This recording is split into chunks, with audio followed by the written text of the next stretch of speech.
Greetings, one and all. Hope y'all doing great. Good to see you. Ladies, send in your beautiful pictures. I'm putting together a small presentation of the ladies. And I'd like you ladies to send in some beautiful pictures, some pretty pictures, so that I can finish the presentation. The presentation has got started. Much respect to all the queens that sent all the beautiful pictures and all the young princesses. Okay, if you're young, you got to be at least a junior or a senior and send your pretty picture. I'll put it on there. And so all ladies from juniors on up to senior citizens, 70, 80, 90, we want the whole gamut of women to highlight you all's beauty.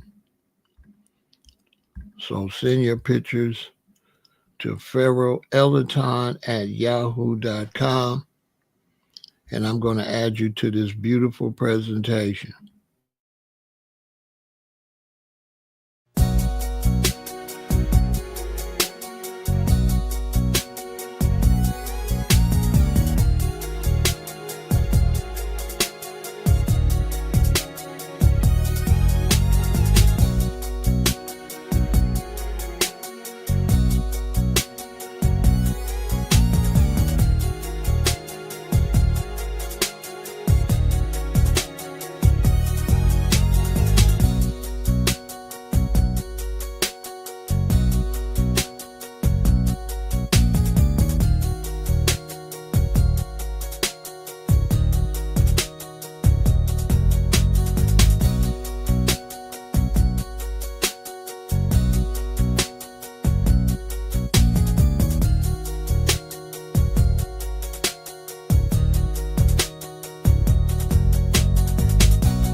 Don't they look gorgeous? So ladies, send your pictures. You see the young lady with her sent her prom picture.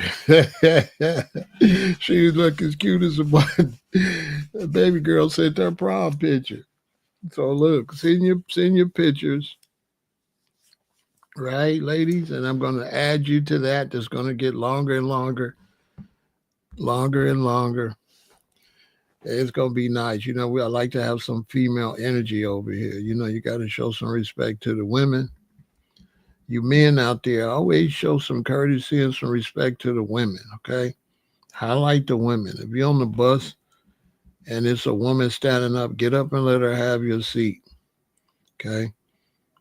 So ladies, send your pictures to PharaohElAton at yahoo.com. PharaohElAton at yahoo.com. And that's Pharaoh, always Ra. Pharaoh. Okay, always RAOH. Okay. Send those pictures. And let's highlight the queens. They look gorgeous. So I need some more, especially some of our elderly sisters out here. Where's all the queens my age and over? Y'all at? Send me them beautiful pictures. I want to have all the ages in there. So this conversation won't, when you come over here, we don't want it to be so much male top heavy. And so that's why I'm doing it. Only out of respect to the women. I'm not doing it for no nefarious reason. I'm not going to try to talk to them. Brothers have sent their queens, a couple pictures of brothers' queens. So brothers, send pictures of your wife, your girlfriend. Hey, highlight your baby girl. Show everybody how pretty your queen look. Nobody's going to know who it is. You know, I don't care. I won't be all in emails, flirting, and all that kind of ridiculous stuff.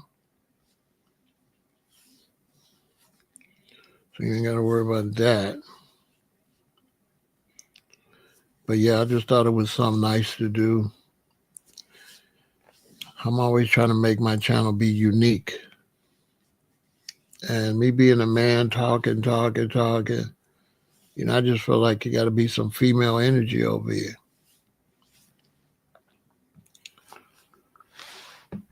So you know what we do? Got to rep your city. I'm representing Chicago, Illinois. Shout out to everybody on Twitch, on Kick, on YouTube, and on Facebook. I'm repping Chicago. We got Buffalo, New York in the building.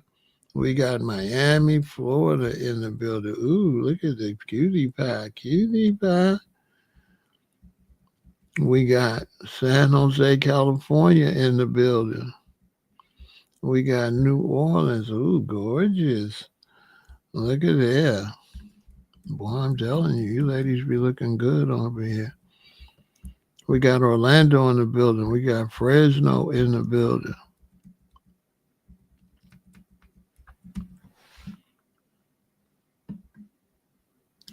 My daughter said, Daddy, why you be flirting with those women? I said, I'm not flirting with them. I'm just telling them they look beautiful. She's like, oh, okay, yeah, that's smart, Dad. I'm like, girl, you know your daddy don't do no flirting.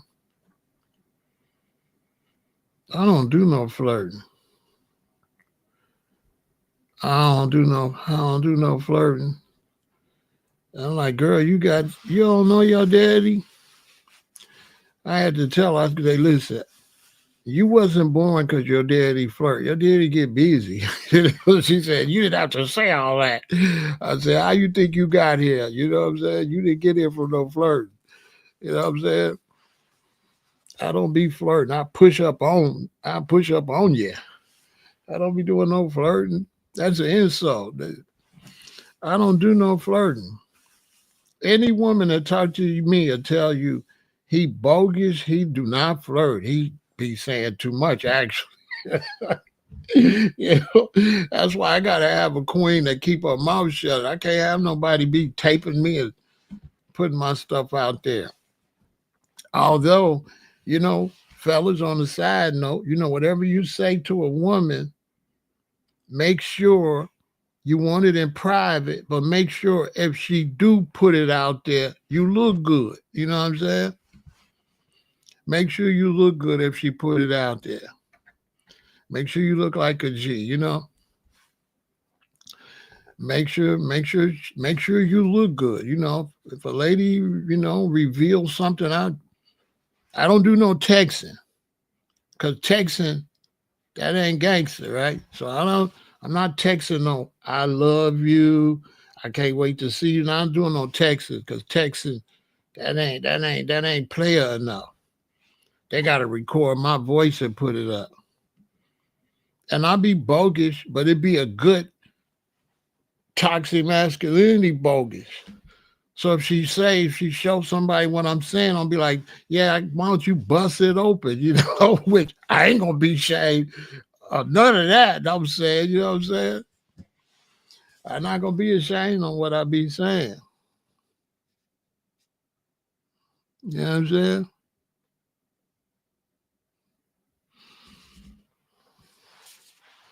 If Chicago had an anthem song, what would it be?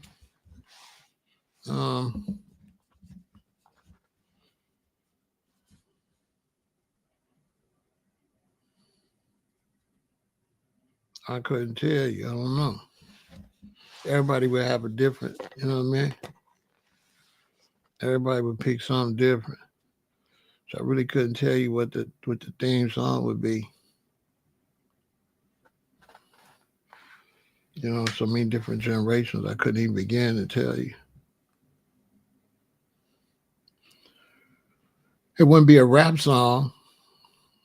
It would be, if I had to pick one song, I would pick My kind of town, Chicago is. Won't let you down, Chicago is. A town where Pharaoh lives, Chicago is.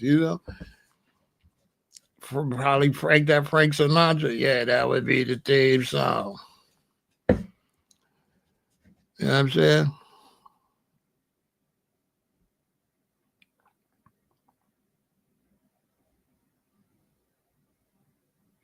He trying to relax. She want to go out a little more than you. Okay, this life is perfect. My brother almost lost his mate because she want to go out a little more than usual with him. But he trying to relax. Well, you know what I'm saying?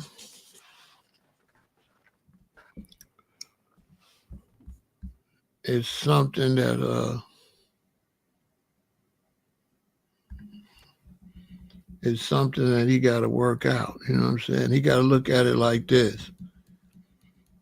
If he don't want to go out more with her, if she leave him, would he wish that he had went out more? You understand? So if it's certain things I'm not doing, and I lose my queen because I'm not doing it, and I wish I would have did it, then I messed up.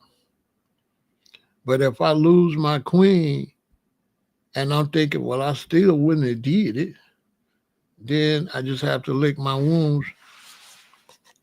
I'll be all right.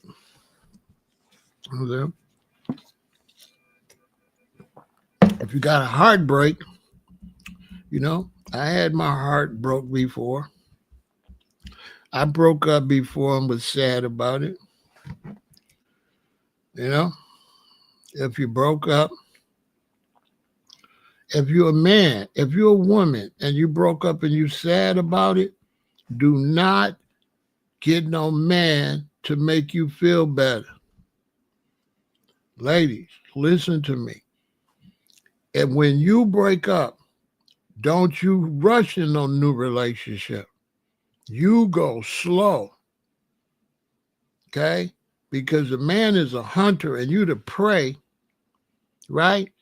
And the men gonna prey on you, make you think they like you, and you're gonna get ran through.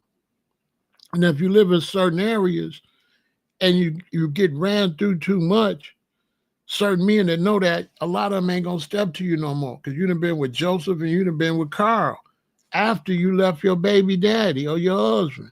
So you left him, they already know he been up in you. Now you with him, he been up in. So ladies, you can't do that.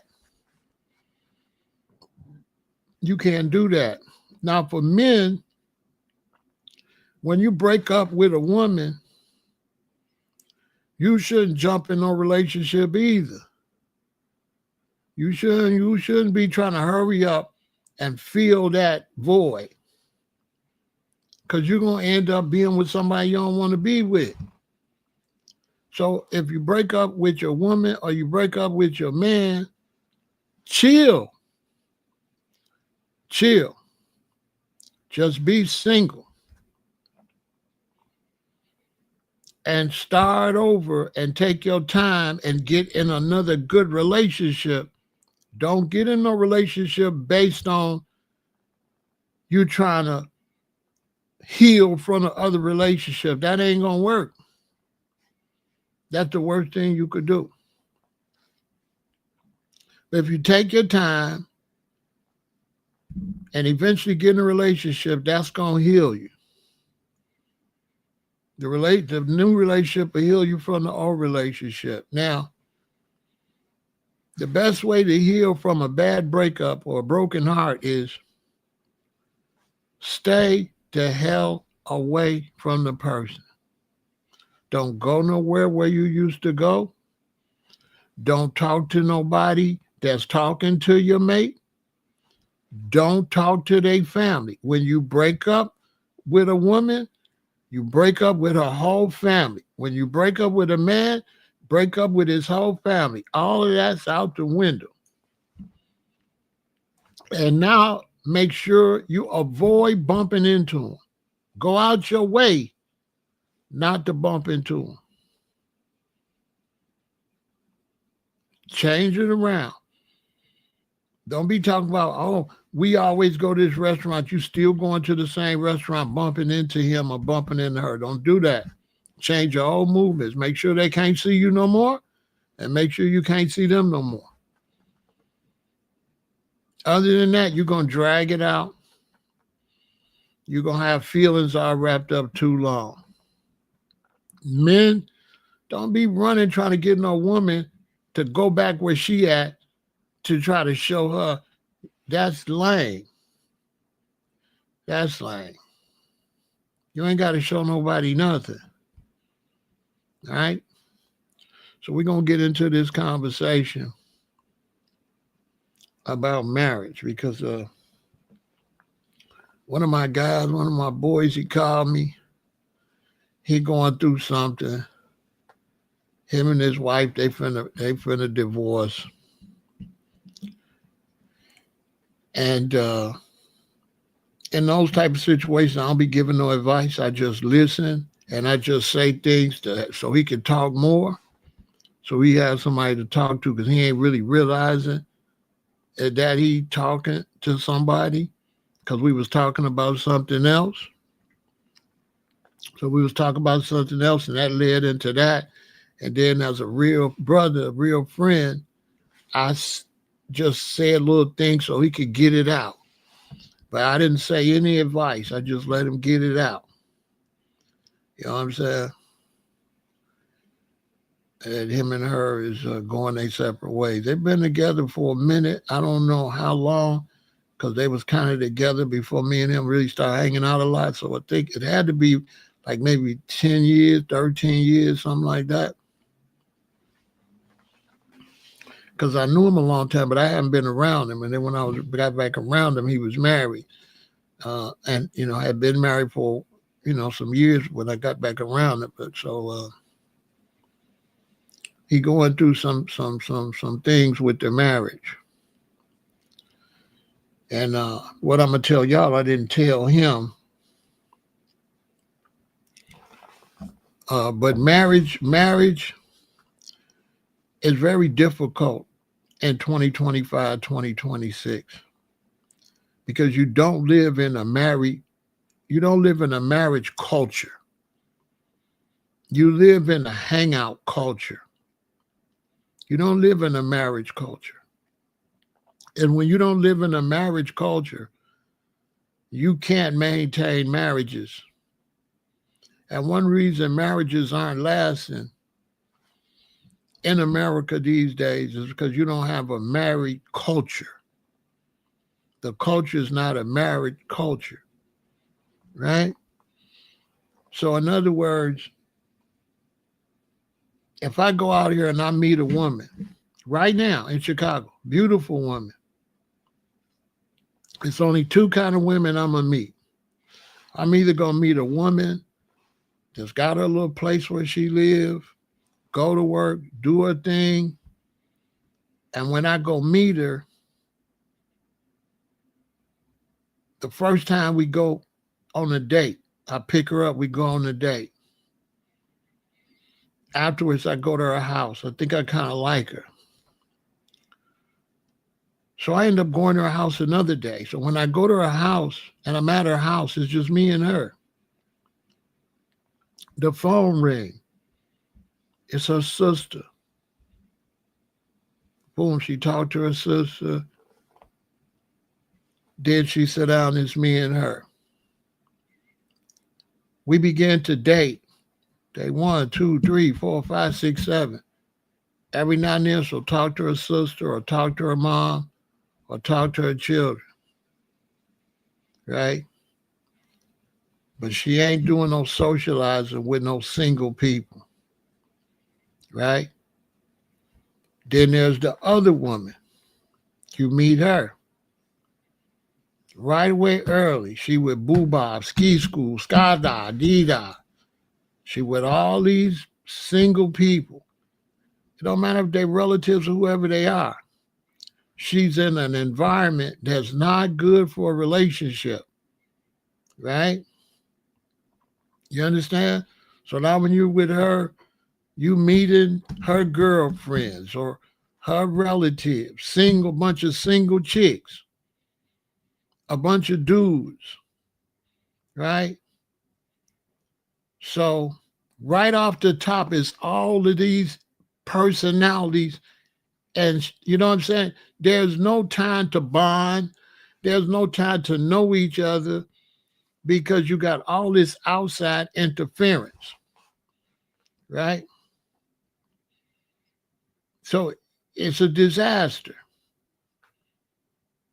because you then got into a socializing situation. And see, socializing and marriage don't work. It don't work in 2025. You know why? Because there's too many people that's not married. You see, my parents and them, they had a somewhat of a socializing life, but they only socialize with married people. You never seen my mama or my daddy with no single people. Not a relative, nobody, because all the relatives was married. You understand? So when they have a marriage society, when you're around a bunch of people that's trying to have a strong relationship, a bunch of people that's trying to have a strong relationship don't hang out even with each other. So if it's me and four of my friends and they are married and I'm married, we don't hang out that much. This is a fact. You're not hanging out with your friends, my male friends that's married and I'm married. We don't hang out at all. We see each other sparingly by happenstance.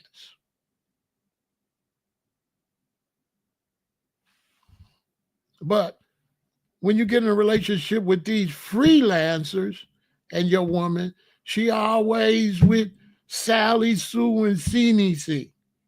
You hear these people names before the relationship get established, you'll start hearing all these names of these people. And so now all these names of these people, know that these people gonna be in y'all business. They telling you right away. I be Karen. I picked up my girl Karen or my cousin Karen, and Karen this and Karen gonna go. I'm gonna go over here with Karen. Karen's gonna be in. Karen is a part of your new relationship that you got to include. Okay, Karen gonna be all up in y'all wherever y'all live at, whatever y'all doing. She gonna be on the phone with Karen. Now Karen ain't got no man. Because somebody got a man, she not gonna be able to bring up nobody got no man because a woman that really got in a relationship ain't gonna mess with her like that. So now when you socialize it and you with somebody and y'all trying to lock in and build something, but your mate is with stragglers, that go for the men too. Ladies, if you're talking to a man and he always talk about Jomo, his boy Jomo, Jomo this, Jomo that, Jomo. Ladies, Jomo gonna be all in y'all business. Okay? Jomo gonna be all in y'all business. And you can't build like that. You have to focus. Jealousy ain't got nothing to do with nothing. It's a matter if you're trying to build, Michael, you have to focus. You cannot get to know each other with a whole bunch of other people included. All of that energy in the other person needs to be in you too. You need to be isolated. You see how birds have a nest. And that bird have her babies in that nest, and that male come to that nest. And so to build, you have to focus on each other. Listen, It's me and my woman. Day 1, me and my woman. Day 2, me and my woman. Day 3, me and my woman. Building. Okay, she got a friend, Esther. Day 1 is me and my woman. Esther show up. Esther show up. Okay, you got to take a finger away. If it's me and her, if this is me and this is her, boom, we meet. But let's say she got a friend, Esther, and this is her. Okay, now she's 4 fingers and I'm 5.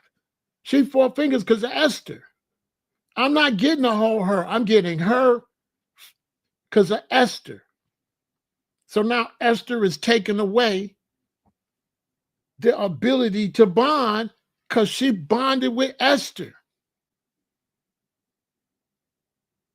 So subliminally, you hear Esther this, Esther that, Esther this. How you going to bond with somebody that's constantly bringing up somebody else? How you going to build anything? You tell your woman, come on, babe, we're going to take a trip to California. And before you tell her, Esther, goddamn it, no. She ain't go on the phone telling everybody everything y'all finna do. She on the phone telling. So that's 90 or 80. That's not 100.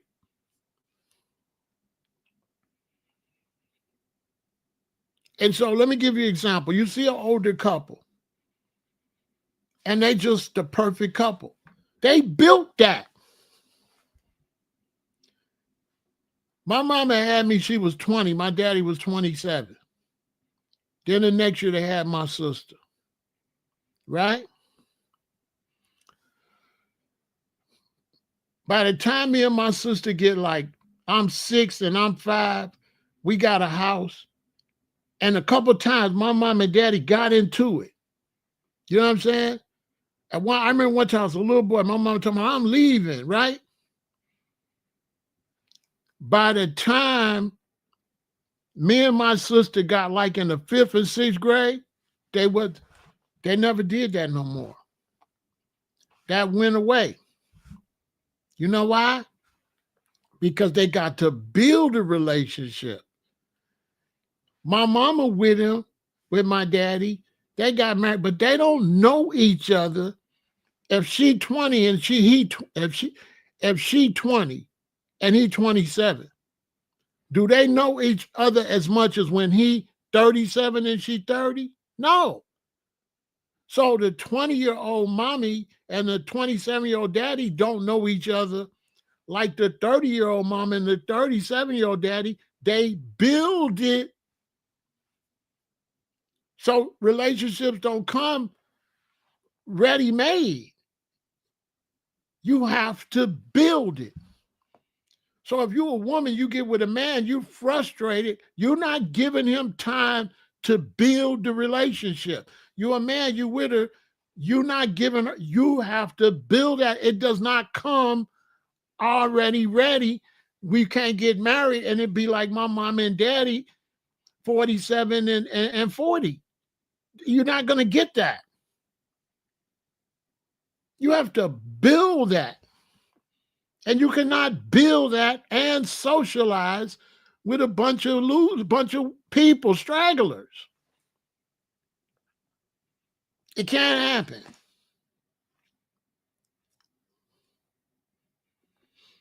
I speak for a lot of men.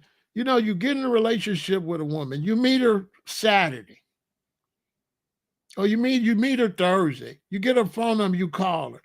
You go by Saturday. You go by house see her Saturday. Before you get there, her sister's coming over staring at you. Your cousin's over there. These people is staring at you. Y'all don't even know each other yet. And she introducing you to these people. Then the people she introduced you to, they're not married. It's a single sister. It's a single mama. Because if her sister was married, she wouldn't be over there. If her sister was married, she would not be over there. She'd be at home with her husband, and her husband wouldn't want her over there. So now your woman's around a bunch of people that she thinks she's showing them a relationship, but these people, they want to see a downfall because misery loves company. So she around a bunch of people, or he's around people that want them to break up. If it's a man, you bringing a dude around that will sleep with your woman. Why is you bringing him around your new queen? And he looking at her. He gonna be the very one go back and tell her everything you said, because you ain't no grown man, you're a little boy. So the reason I'm saying socializing is ruining marriage, because marriages used to be the only socializing was married people socializing with married people. When my mother and father raised me and my sister, the only people they socialized with was married couples. No single people was in our life. It was one old man named George that would come by the house, but he like a granddaddy or something. But there was no one in our house. My daddy took pride in that. He told me, I don't bring nobody in my house. I don't go to the bar after work. I come home to my wife and my children. My daddy had never been a man in our house. My daddy's best friend was Mr. Smith, that lived down on the same street from us, and Mr. Smith was never in our house. Him and my daddy talked outside. Why? Because Mr. Smith is with Mrs. Smith, and Mr. Stewart is with Mrs. Stewart. And you did not see Mr. Smith up in my daddy's house. He at home with his wife and his children. My daddy at home with his wife and his children. And when they bumping each other outside, cutting the grass, or he walked down there, let me walk down there and talk to Smitty, that'll happen. Very rarely would they go up in each other's house. They mostly see each other in the summer or the spring. They stand out in the front and talk. They don't intrude. My daddy don't be all up in Mr. Smith's house. He talked to Smitty outside while Mr. Smitty cutting the grass. He see him down there. They walk. You back in the day, you would see men standing outside talking to each other. You ain't go all up in nobody's house.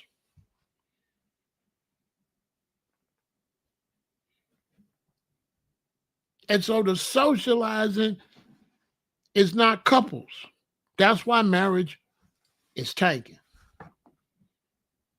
And marriage is a disaster. Couples are a disaster because there ain't no other couples. Because if it was more married people, there would be naturally boundaries. See, other married people, you wouldn't have to tell them to have boundaries. They have boundaries already. Single people ain't got no boundaries. They don't.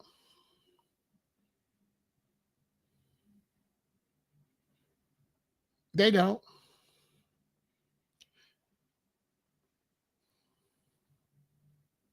They don't have no boundaries.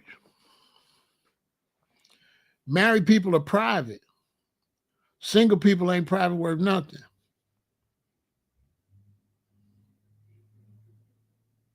You meet a woman. You get her phone number. You give her your phone number. She call you. When she call you, you might be somewhere at the auto mechanic or anything. You might be with your cousin. She's going to call you. If you really got some class, you'll be like, hey, what's going on? Hey, look, I'm doing something. I'm going to call you back. That's what you're going to do. You know why?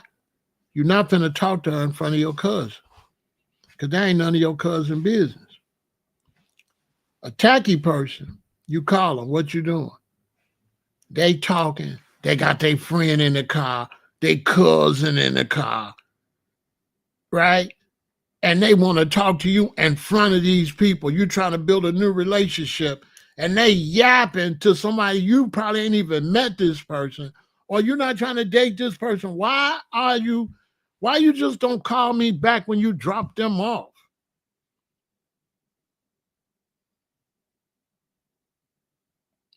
Because this is a single person. They don't got no couple manners. They don't have the manners of a couple. So now you're not acting like a couple. You acting like this single person you're riding around with.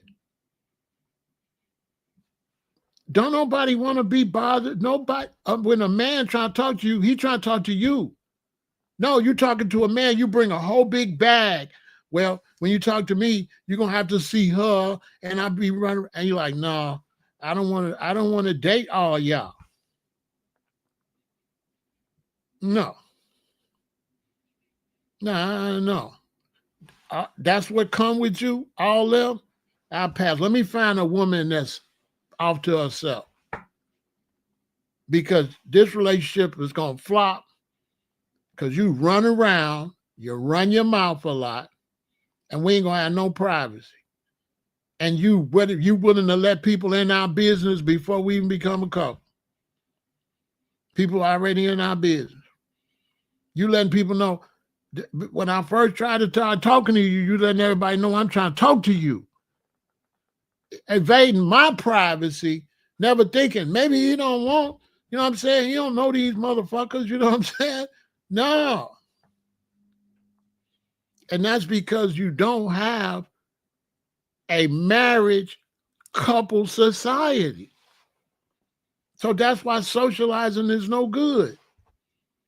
All of these marriages is flopping because of socializing. Trust me. They failing because of socializing. Because another thing about socializing is when you with somebody hanging out with something, they put expectations, especially women. So women will let other women put expectations on what the man's supposed to be. Now she lose a good man because the women say, girl, do he do this? Girl, you need to be doing that, girl. So now she coming at you, want to see if you're going to do this shit her friends say, but her friend ain't got no man. It's like your whole relationship come with a whole package of people, but you just try to meet one person. You meet one person, and you end up knowing all these names because you don't be want to know her brother name, nothing. The only person you want to meet is her mother or her father. That's it. If she got a child by another man, you don't want to be around that child a lot because messing with that child entangles you with the daddy. You understand? I've been around the block. So if I meet a woman and she got a child and she got a baby daddy, I don't want the child around me like that. I don't want that. Deal with your child. When you drop him off with the baby daddy, then come get me. Don't bring that into the picture because now it's how I'm treating this man's son and all this. So I don't want to be bothered with that. I don't want to say nothing to his son or his daughter. Let us become a strong couple and then introduce that child into the situation. Now, if you're a woman and the baby daddy ain't doing other stuff like that, that's different. I'll come in, I'll be the stepdaddy and all that. Cool. But if they got a relationship with their daddy, separate that from me. Don't mix me up in that. Don't mix me up with that. Because I'm going to end up hurting your baby's daddy. Especially me. I got issues.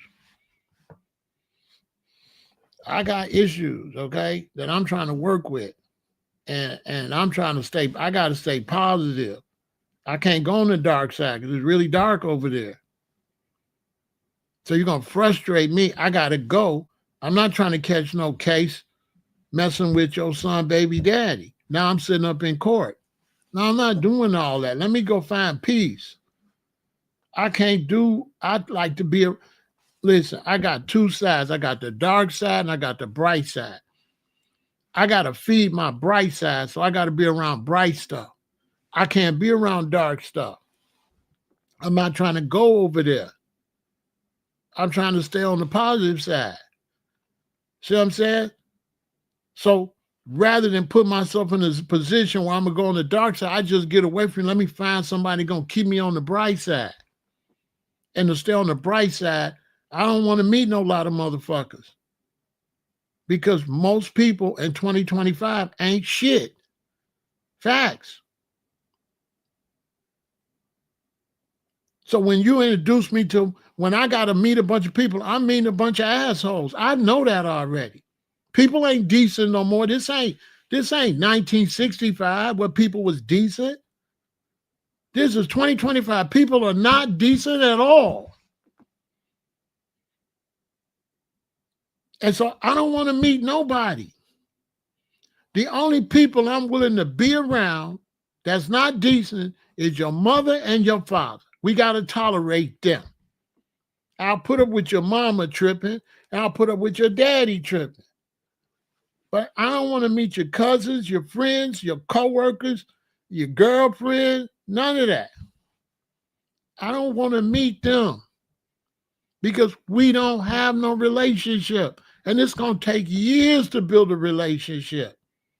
So you shouldn't be trying to introduce that stuff for a minute. When y'all get in a relationship, you got to think like a bird and y'all got to go get in a nest and bond. You have to separate and bond. You don't have to listen to me. You cannot bond and socialize with a new situation.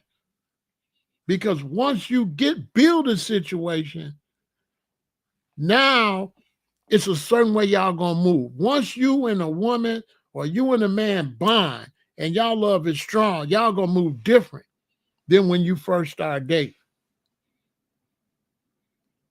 And a lot of these people, they start out the relationship on that sour note and that just manifests, they get a divorce.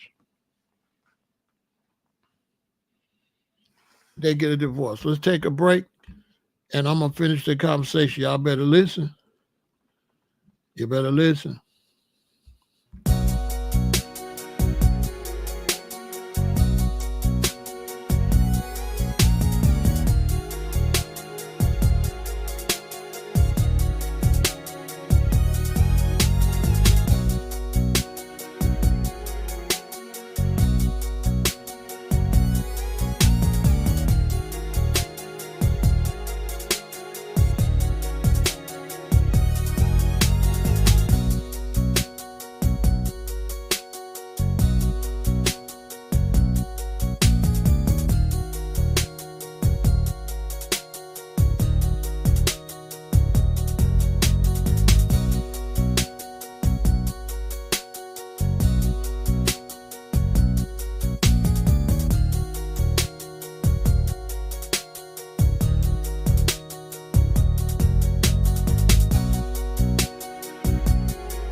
And so if I'm with a female and we dating, I begin to like her a little bit.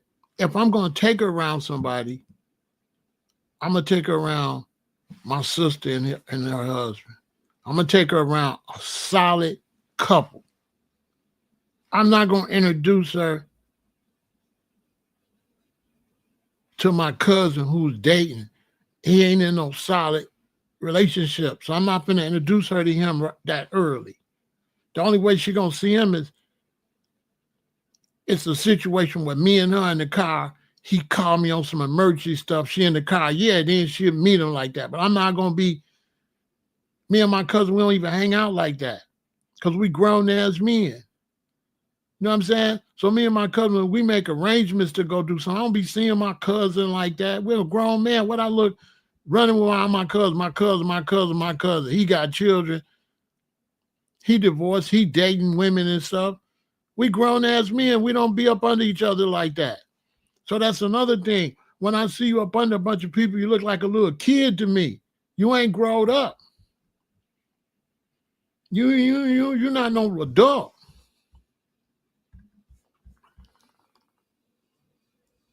You understand? It don't have no name. It's my own original beat, Michael. You see what I'm saying? And so socializing is destroying relationships because you don't have couples. You don't, when you don't have couples, the socializing is no good. If you and your wife got people coming over there solo, your relationship is strained and you don't even know it. If her brother always coming over there, but he ain't married, that's why he always over there. Because if he was in a strong marriage, he would not be over there. He over there because he don't have a strong marriage. So how's he going to help you in your wife's marriage? You bringing somebody around that's anti-marriage, anti-couple. Because if your wife's brother was married, he would not be over there like that. He wouldn't. And when he did come, he come with his wife, and you'll notice he would be acting different with the woman than he'll act over there by himself. If I'm with a woman and she introduced me to a male relative, if she introduced me to her brother and her brother's there with his wife, her brother will act way better to our relationship than if her brother's over there by himself, and especially if her brother's single. Her brother married is better for our relationship than her single. All her single relatives is bad for the relationship. Single people is a no-no when you marry. So back in the 60s and 70s, you never seen married people around single people. Never. Ask somebody. They didn't invite no single people to nothing. This is a fact. And if you had like an older cousin in his 20, 24 or something like that, and they have an event, and he come by himself, them older women there that's there with their husband, you know what they tell them? When you gonna settle down? And he cannot come back without a woman. And if he do come back, the women would be to get a single woman to be there when he get there. And to introduce him, he'll be the only single man there, and she'll be the only single woman, and introduce them, try to see if they can hook you up. Other than that, you ain't invited. Because my daddy and that generation did not have no single men around their wives. And then women did not have no single women around their husbands. Cousin, smudging, whoever, sister, brother, no. When I grew up and we went to events where my parents would go to a couple events because it was mostly family events, everybody had a husband and wife and children. We didn't go to no house parties. There was no single people there, ever.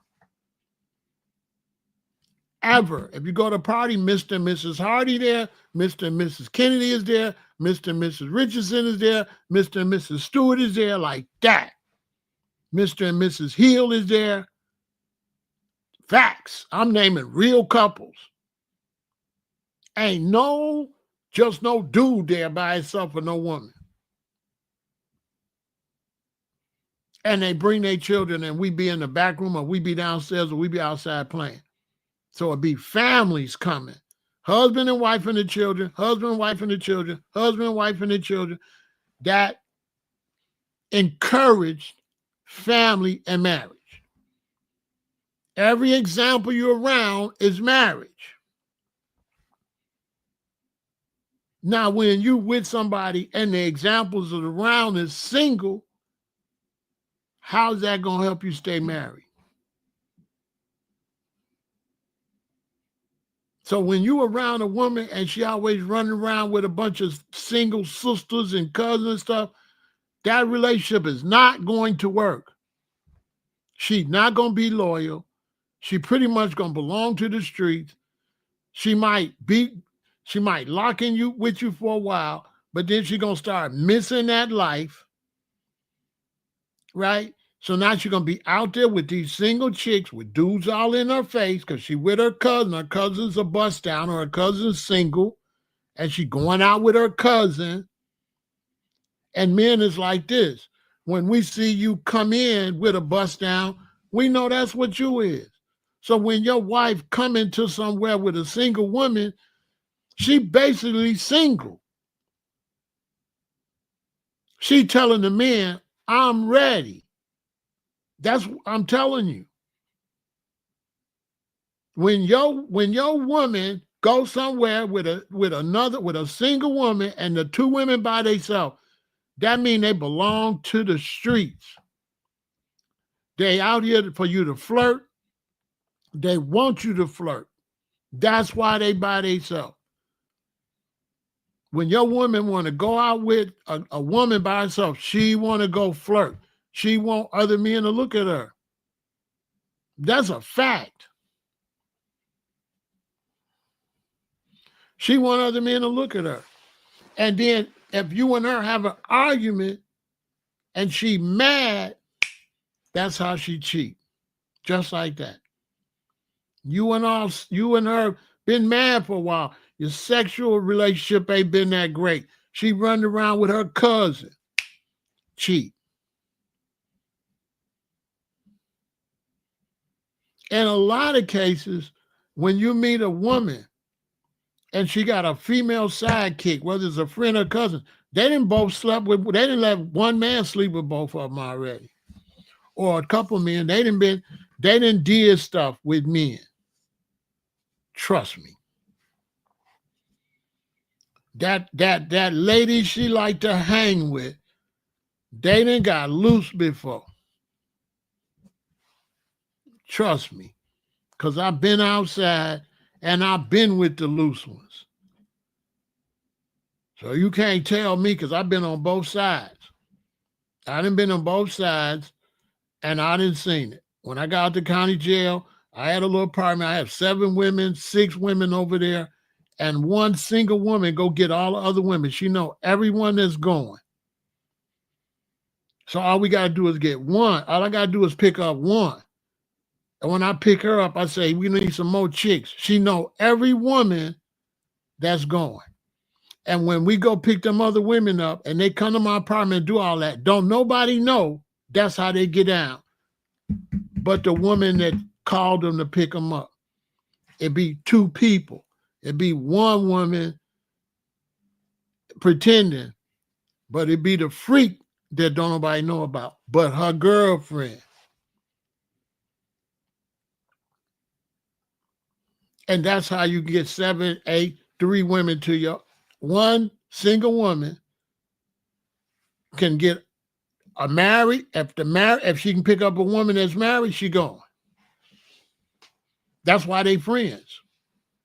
They got a secret. These is facts. So that's why I don't be trusting no woman running around with no woman. Because I already know they get around a certain man, they going. They going. They single and they ready to mingle.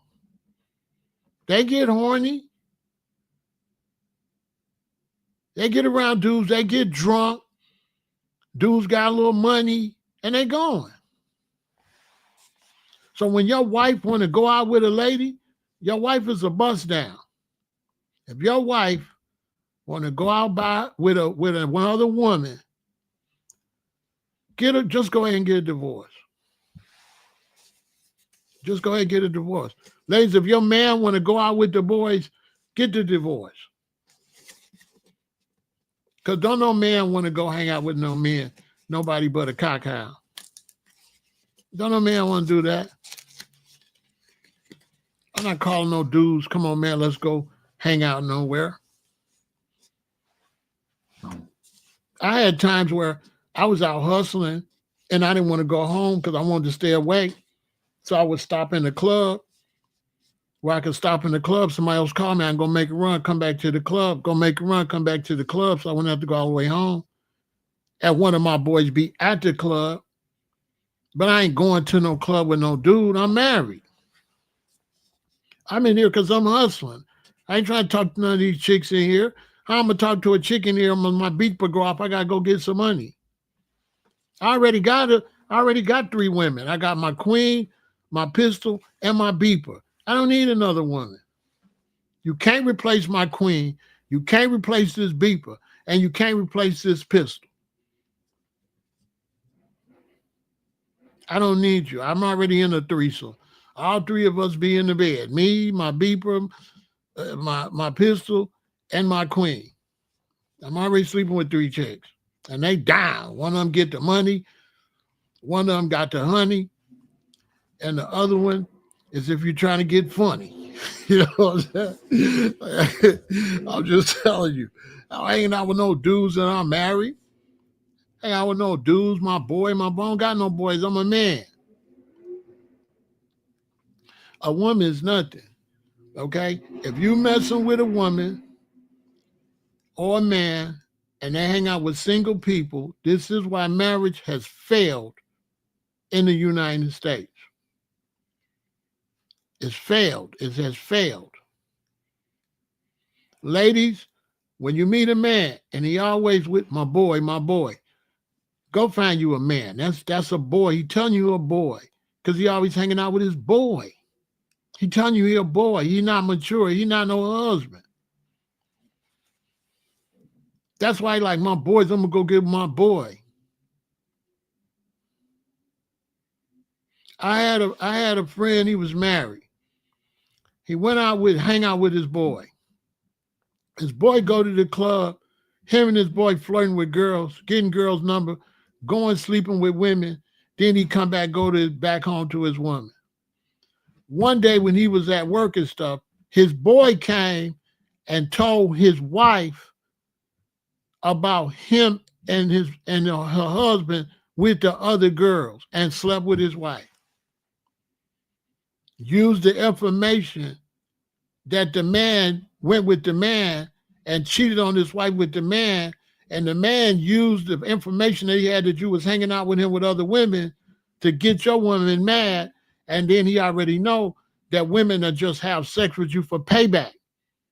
So he went and had some payback sex from your wife, because if you get her mad, she just trying to do payback. She didn't even like his friend, but she just did it to hurt her husband. All because he run around with this dude, flirting with women with this dude. You in violation anyway.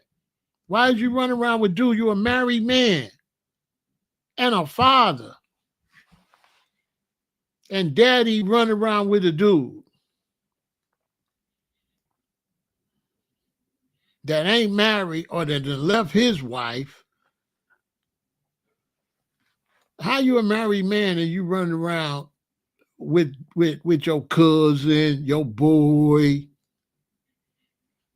And so this society is not equipped for marriage. It's really hard to find a queen nowadays because she's going to come with all this baggage right off the top. A lot of times she won't even keep y'all conversation private. She thinks she's supposed to talk to you in front of all these people. Now you just mean her. She on the phone in front of people and shit talking to you. She don't have no decency to have a private conversation with you. Before the relationship, your shit is an open book. So what you think is going to be when you get with this person? Everybody and their mama going to know your business.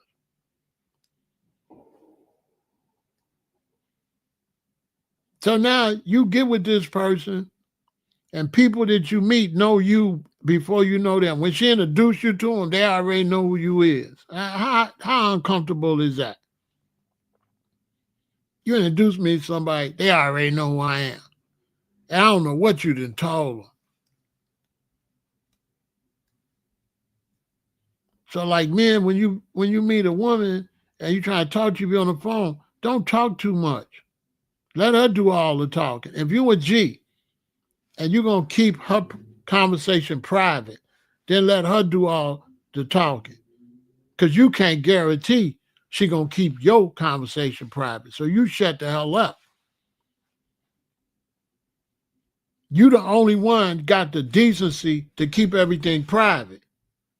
You don't know her if she got that decent. I'm telling the men, you got to stand on man business.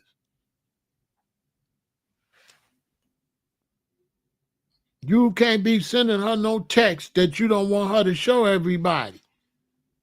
She might not, but she might.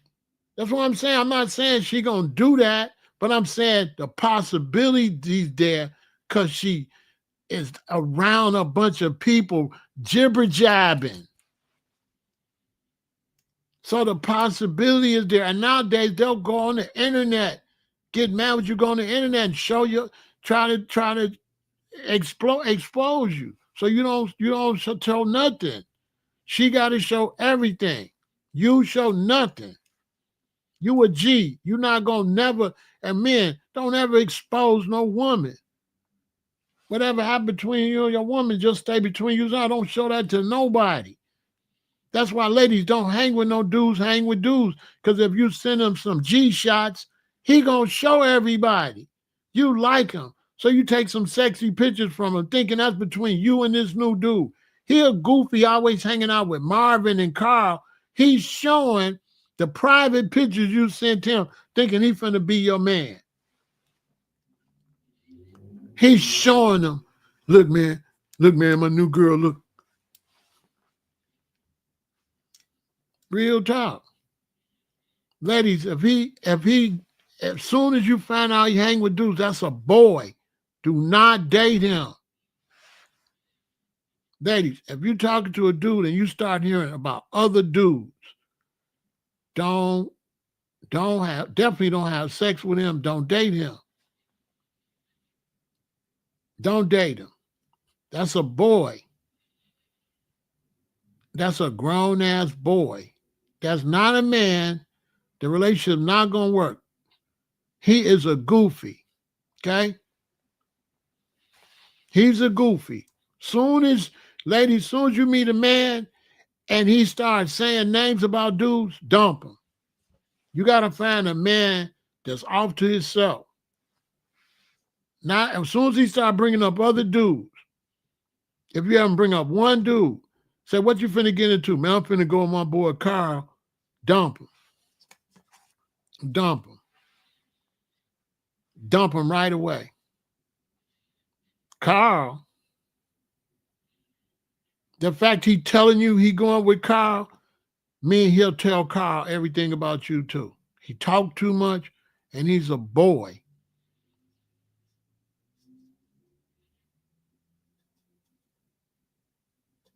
Because I don't hang out with no dudes like that. But let's say my cousin want to pick me up because he got to go do something. He want me to go with him to help in some kind of way. And I got to leave at 5. I'm on the phone with a chick I just met. I said, well, let me get out of this phone. You know what I'm saying? Because I got to do something. I'm not finna say I got to go with my cousin. I'm not finna say that. Ain't none of her goddamn business. It ain't none of her business who I'm going with. And it ain't none of his business who I was talking to. It ain't nobody business. And somebody that's going to keep your business private, going to keep the other person's business quiet. So if they willing to tell the other person's business, yeah, I'm with Keisha, they willing to be like, I'm with Pharaoh. So as soon as you see them telling everybody they with, I was at Keisha's house and Keisha this and Keisha that, and Keisha need to lose some weight. Okay? Motor mouth. They're going to do you the same way. You better listen. They're around a bunch of losers. They talk too much. And everything you say, she going to tell Keisha. Facts. And when you meet Keisha going to look at you and know a whole bunch of shit that you don't know Keisha know. Everything you done said to this woman, Keisha know it. You thinking it's a private conversation. Because we don't live in a couple society. And I got the facts to back it up. Let's look at the facts. Y'all know how I do. current U.S. divorce rate. As of 2024, the U.S. divorce rate remains between 40 to 50% for first marriages, though this number has been steadily declining over the past few decades. In fact, according to the CDC, the divorce rate in 2021 was 2.5 divorces per 1,000 people, significantly down from years earlier. Look, 40 to 50% divorce. Why? Because you don't live in a couple society. You live in a weirdo society.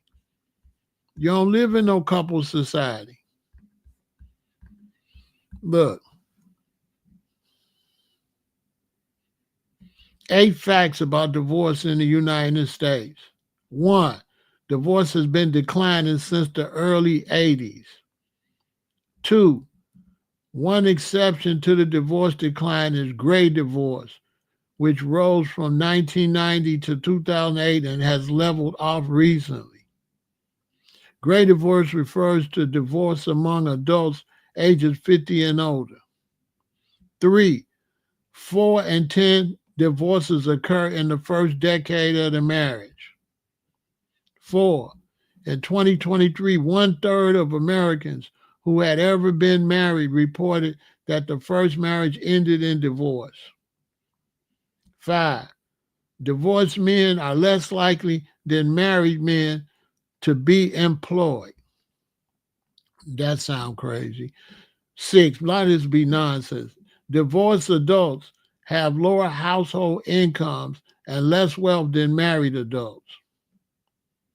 7, about 2/3 of Americans who have divorced have gone on to remarry.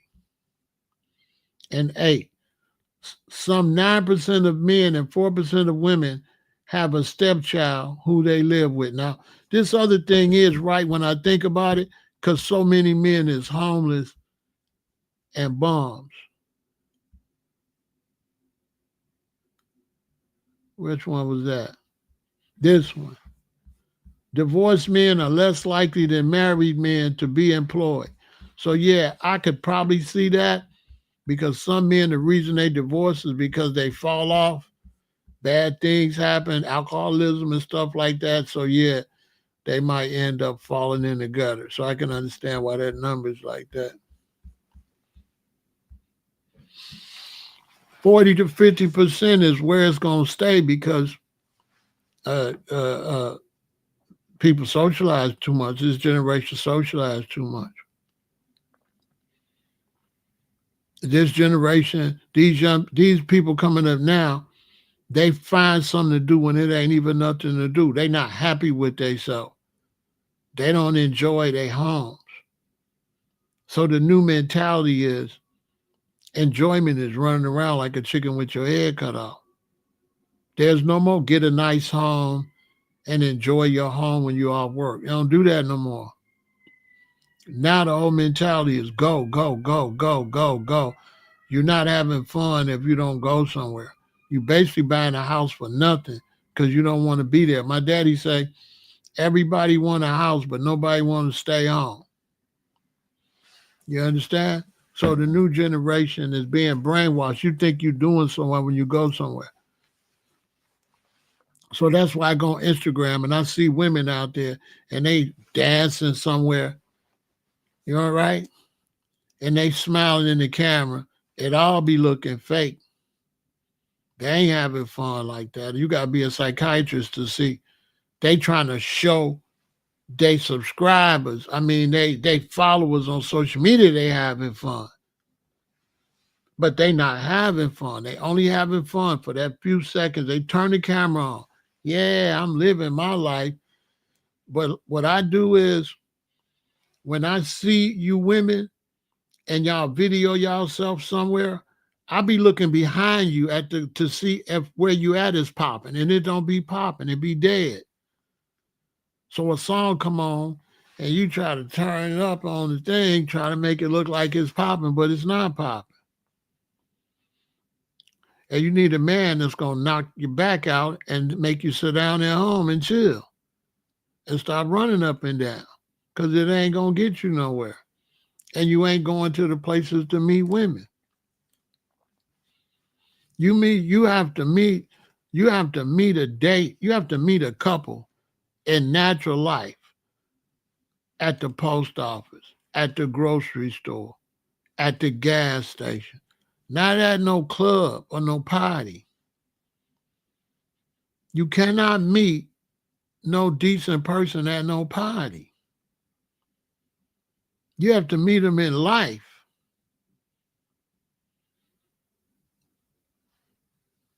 And that's because the men, they ain't no G's no more. So that's why the men is doing weirdo stuff to meet women. Because men, these men nowadays, their rap game is weak. They scared of women. They won't introduce themselves to a woman. And women, when you meet the perfect dude that walk up to you and introduce himself, he a hoe. That's why he's so good at it. He do that all day. And when he trick you out your panties, he gonna trick another one. He's an expert rapper. So you meet that suave dude that's in your face out in the world. That dude ain't no good either. He do that all day. Some women, some men, they got low self-esteem. So they trying to see how many women they can sleep with. And they never satisfied. They be trying to satisfy something they can't satisfy. They just talk to women. They don't have, they do not have no type of decency to keep no woman. They some of the worst men in the world. So they constantly talk to one, sleep with her, talk to another, sleep with her, because they the worst men. They can't keep no relationship. They not decent people. If he that smooth, why he ain't got no woman already? When you see this handsome dude out here, you see super handsome, and he in your face, ask yourself, why is he single? And if you think he handsome and he trying to talk to you, what make you think he don't do this all day? This guy's a loser. So you got these weirdo men, ladies. All they do is buy cologne, shave, try to work out, try to do stuff just to attract women that they don't even want.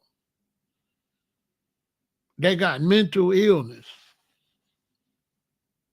So now that's another thing ruined relationships because these fanatics that spraying on cologne all the time and trying to look like the perfect man, they just run through women. They can't keep no relationship. So now women want you to be like him. But a regular man, we're not going to be like that. A regular man, we're not going to be prepped all up like that, like no model every day. Them dudes, why they not married?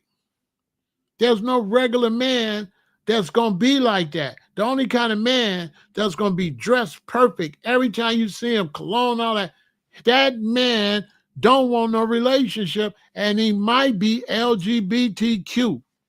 He might be doing that for men. Man, let me tell you something. Some of these players,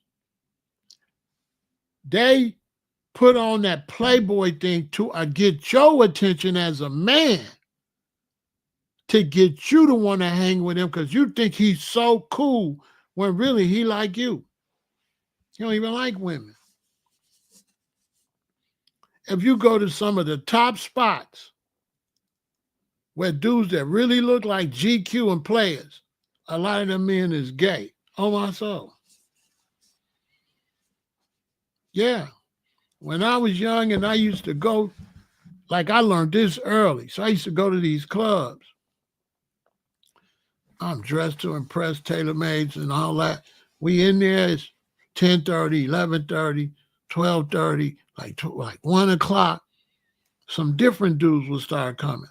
Some of them would come with two chicks. They look like straight, the coolest dudes in the world. Got two women with them.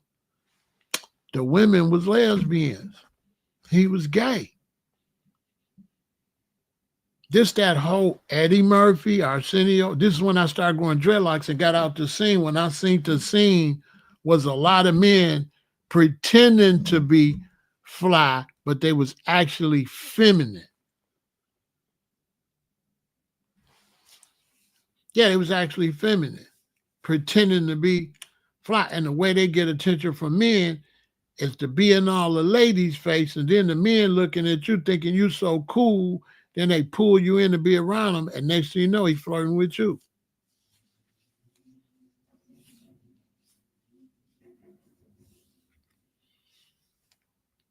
Before I got off the scene, started growing my dreadlocks, I'll tell you a story. So, I used to read GQ and L.I. Moore and all these. So, I want to look fly, but we learned we could go to AmVets, which is like the Salvation Army, and buy Brook Brothers suit jackets and stuff. So I would go buy jackets and pants. I buy jackets for like 50 cents, 75 cents, $2. These $200 jackets, $300 jackets with some rich lady threw her husband's stuff out. Then I would take it to the tailor, have the tailor put cloth buttons on it, maybe sew some material on it for like $10, $15, make it look like a tailor-made jacket. So I had a friend I went to high school with, and he had a cousin. So I'm telling my friend, I'm finna go to AmVets and get some clothes. So he said, pick me up. He said, my cousin want to go. Cool. So I pick him up and pick his cousin up. We get the clothes. But then like the next week, him and his cousin, like, we need to get together and go shopping. Right? This show you as a young G, I started, you know what I'm saying? I'm like 20. I'm picking up on this vibe. So I'm ready to start growing dreadlocks and go into some consciousness. But the dude and his cousin, they wanted me to stay in their world. And they were sweating me hard about hanging out with them and going to these parties. But it wasn't coming off masculine, right? Now, this was the same era where the men started wearing the shoes with no socks. And, they got the Village People, YMCA, and you got Donna Summers, Bad Girls. So this was the transition to get to where you at now. But I didn't really know what was going on, but I felt uncomfortable how desperate these two dudes was for me to go out with them. It didn't feel right. So, I started dreading up, put on army clothes. I started going to that scene. Because when I went to that scene, I'm 20 years old. I'm going to these elegant parties at the Sheraton and stuff in the ballroom. One of the first things woke me up is I'm going to the Gentleman Plus and Phil Johnson. These elite parties, 24 and older. I'm only 19 and 20. But I got on tailor-made clothes and stuff. So the OGs would let me in, just say, we better not catch you drinking. But one day they had a flyer for the picnic. Now, there's some fine women there. I'm looking at these women. They grown, but I'm only 20, so I don't know what I'm looking at. So I'm seeing all these fine women. It's like 15, 20 women in there. That's the finest women I ever seen.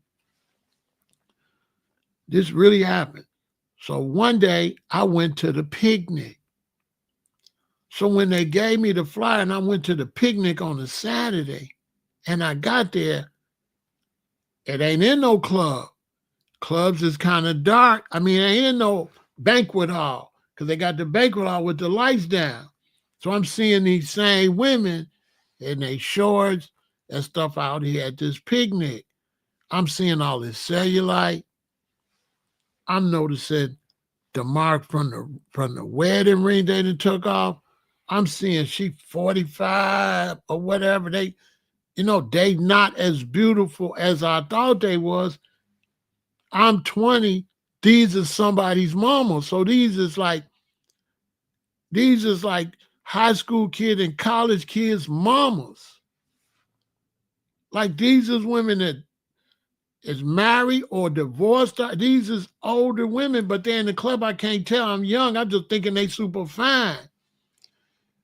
But when I went to the players, to their picnic and seen the women, I was like, Oh, they like this, like hanging out with my mama, and these ladies is my mama age. Oh, hell no. Because now I could see you. You ain't in the dark. You ain't got all that makeup on. I could see your real legs now. And you know what I'm saying? That's the first thing. Then it was like just one dude. And he would come to the party and all the girls would hug him and stuff. And he knew all the girls. He wasn't even masculine. See what I'm saying? That's why all the girls, that's why he could approach all the girls and stuff. But he was approaching all them girls and all that to be the life of the party, to get men to look at him. Real talk. So now y'all in that type of world, and y'all in the world where everybody want to sleep with everybody and everybody want to be in everybody's business. So you're not in a world that's conducive to relationships. You an anti-relationship world, because everybody you're going to be around, nobody going to be in a relationship. So you and your queen, y'all ain't got a chance. That's why relationships is failing. Because when you get in a relationship, you're the only one in the relationship. Everybody else you're around is weirdos. So that's not no encouragement. Whereas in my parents' generation, everywhere my mom and daddy went was mamas and daddies. Everywhere they went as husbands and wife, it was husbands and wife. So then it was already designed for you to be husbands and wife, stay together till you pass away, raise your children, because it's all husbands and wife. So when my daddy and mama is there, Mr. and Mrs. Hardy is there. Mr. and Mrs. Kennedy is there. So my mama and daddy is socializing with a mama and daddy. They socialize with mommies and daddies. So there is no cheating vibe. There is no divorce vibe. There is none of that. Because it's all couples. Now there ain't no couples. So when you get with your woman, you're going to be around a bunch of single losers. She's not going to know no couples to take you around. Her friends going to be single. And her friends that's married, she ain't got access to them. Because the married people ain't going to hang with your woman. Your woman's single. She ain't going to know no married people. Because the married people that survive, they don't socialize with y'all. With you single people. They don't. So when you see people say they got a strong marriage and stuff like that, and they'll be a couple and they might hang out with one other couple. That's it. That's how they make their marriage work. And the other couple and them raise their children the same way, so their children ain't around no loser children. It's two couples, got disciplined children hanging out. That reinforces that. Now, you get in a relationship with a woman, y'all relationship is surrounded by people that's not in relationship. So there's no positive influence. All the influence is anti-marriage, really.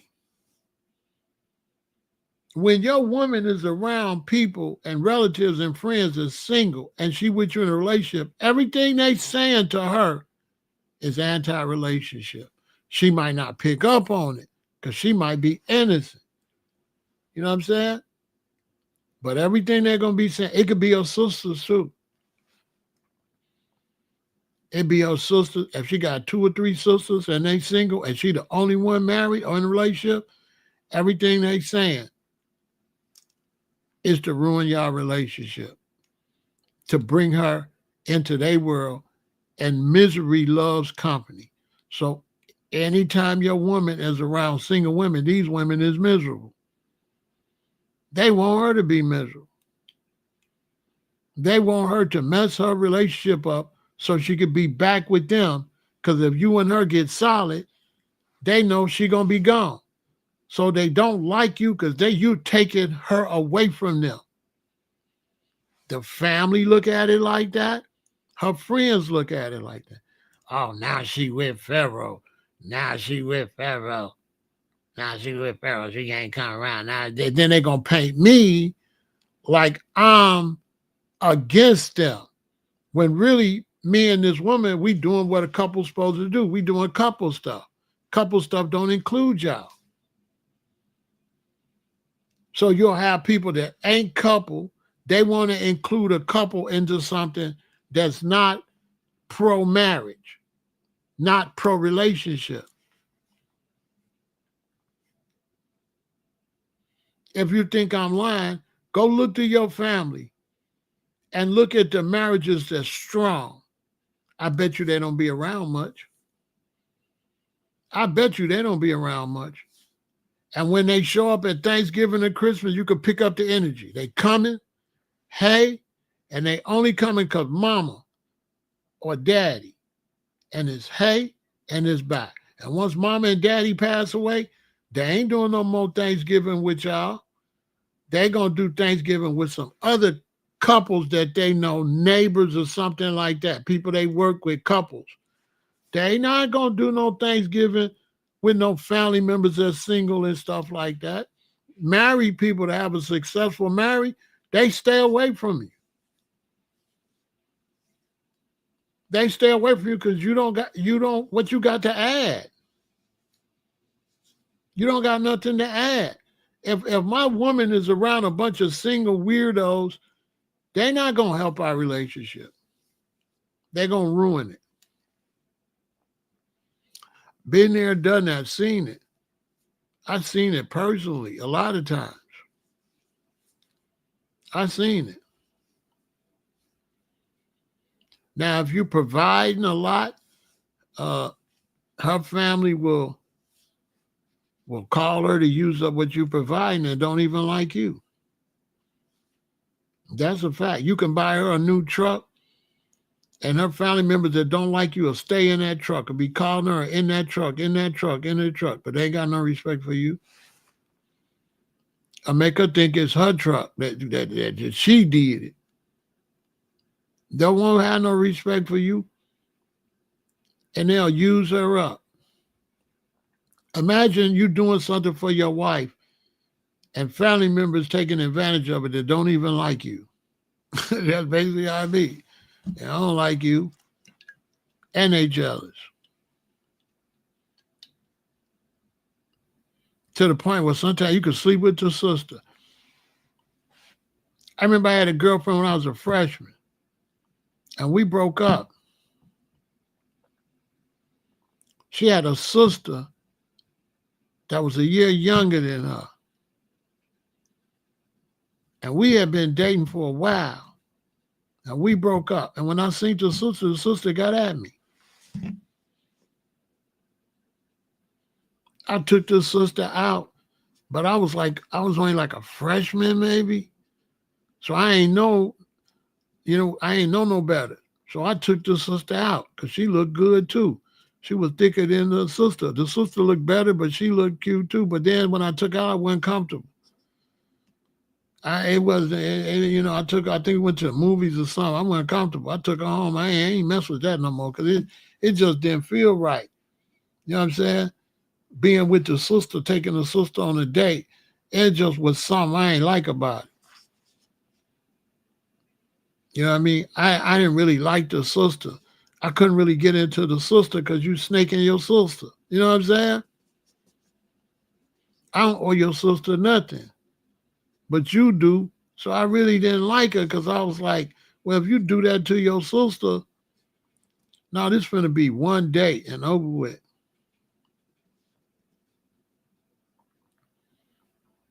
And then she went back and told her sister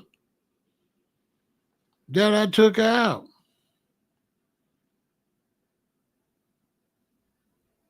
And out of nowhere, the sister called me, and I'm looking at the sister that called me like, we ain't even together. What you calling me for?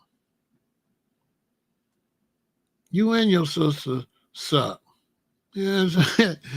Both of y'all, what? I broke up with the oldest sister. I broke up with the first one because she was too fast for me. I was only a freshman. And she was trying to have sex and all that. And I wasn't at that level like that to be doing that like that. Even one time she told me she was pregnant. And I'm like, pregnant? I ain't know no better. I thought she was pregnant. Then after 3 days, she said, I just playing. I just wanted to see how you act. I was like, okay, you got to go. I'm just a kid.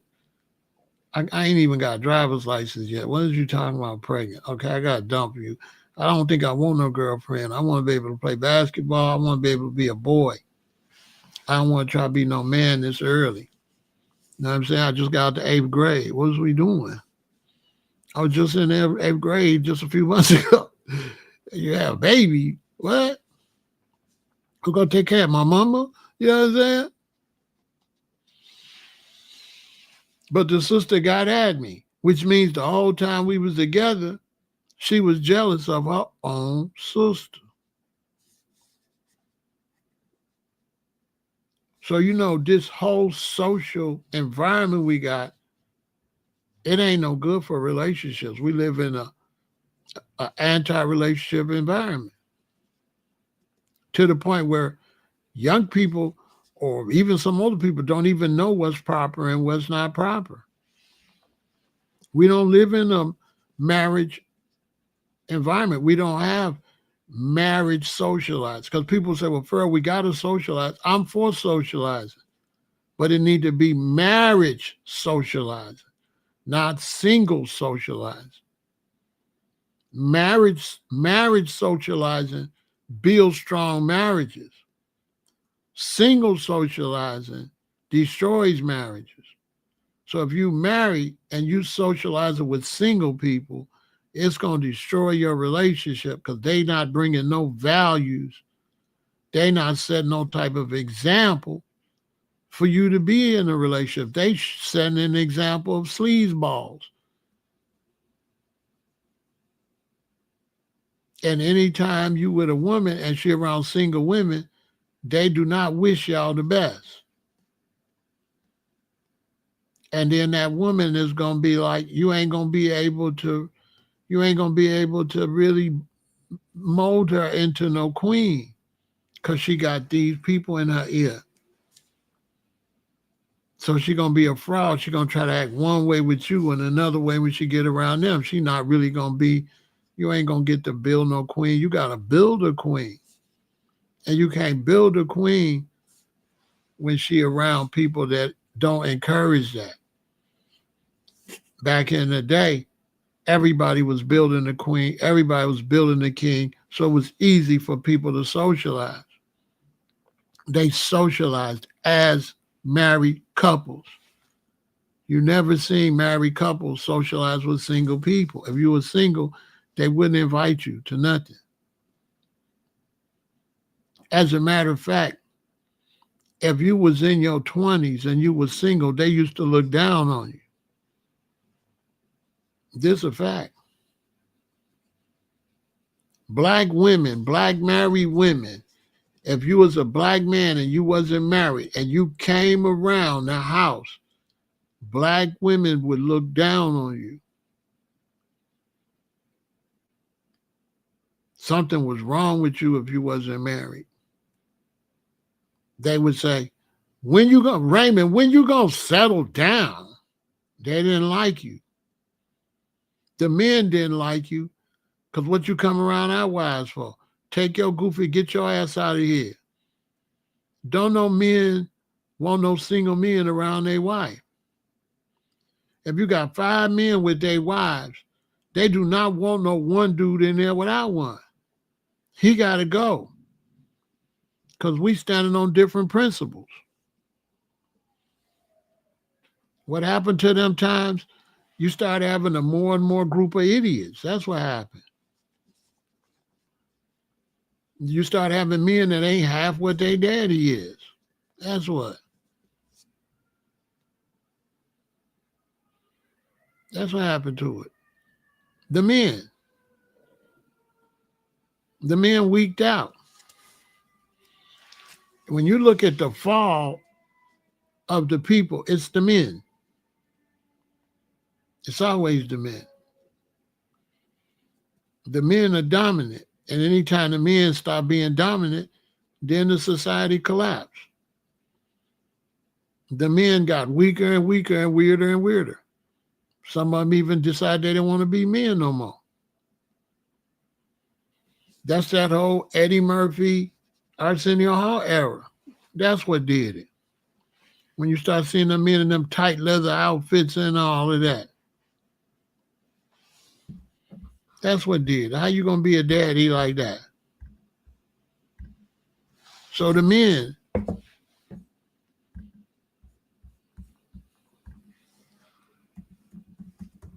that's what happened.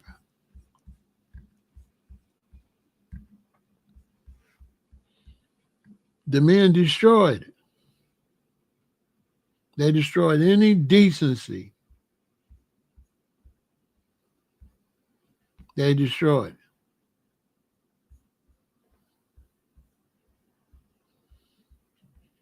You can only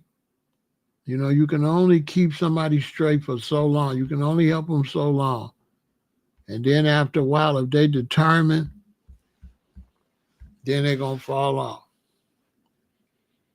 So the men fell off. This era right here. You see what he got on? That's not masculine. That's not masculine. This is the era. I could show you exactly when it happened. This is when it happened. This era right here. That's when I started growing dreadlocks and got away from the regular society. People looked at this and didn't even know what they was looking at. Now you know what you're looking at, but back then they didn't even see it. I've seen it. I've seen it. I be on here all the time talking about music, and it's amazing how many men love Prince. I be looking at you crazy.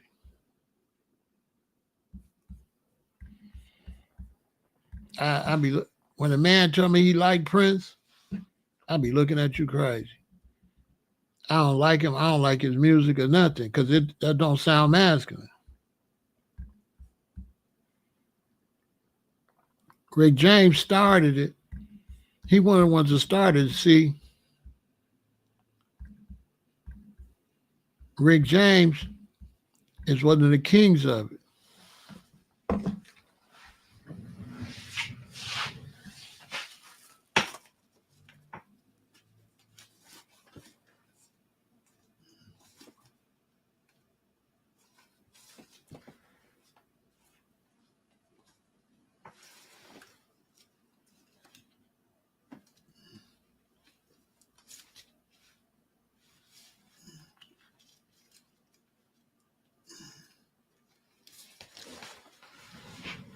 That's what this album meant. What's the name of this album? Busting Out of L7. See how he look? What's L7? L7.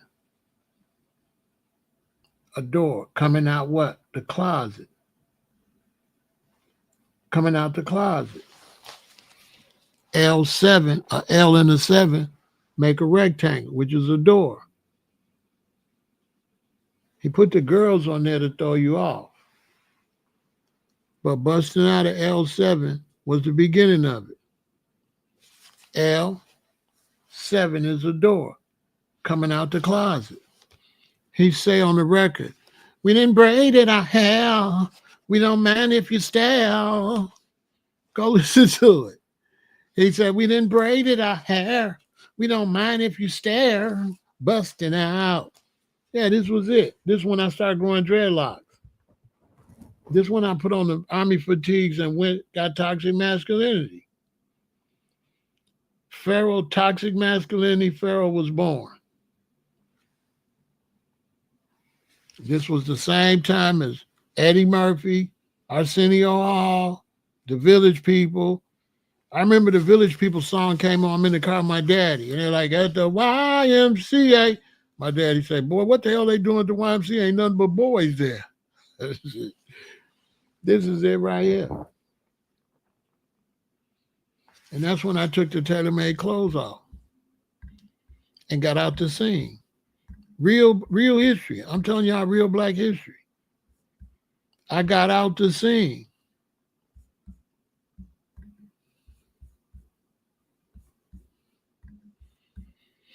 I got out the scene. That's why I got out the scene. I went this way. I took all them clothes off. I took all them tailor-made clothes off. I took our stuff, camouflage, nappy hair, military, toxic masculinity. That's why I did it. I didn't know fully like I know now when I look back. But yeah, they drove me out of it. My album stopped. My album stopped at that period. And then I'm listening to reggae. Yep. If you look at my album collection, it stopped right around there. Rick James, Donna Summers. These are facts.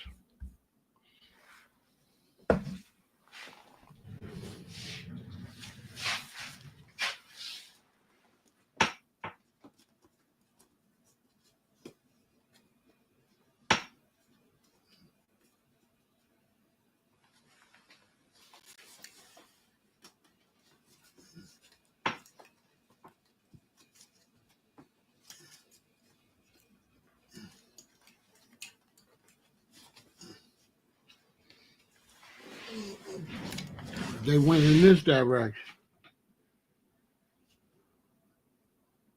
This is the direction they went in. Look at Ernie Isley. He got on a halter top.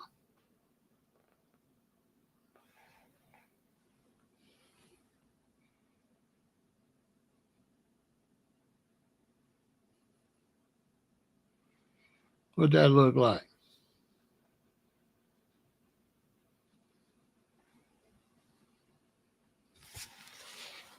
I show you the whole history for real.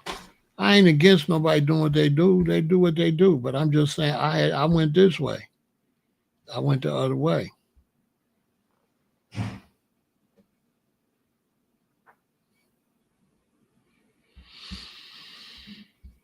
No, it wasn't that. It was Freebase.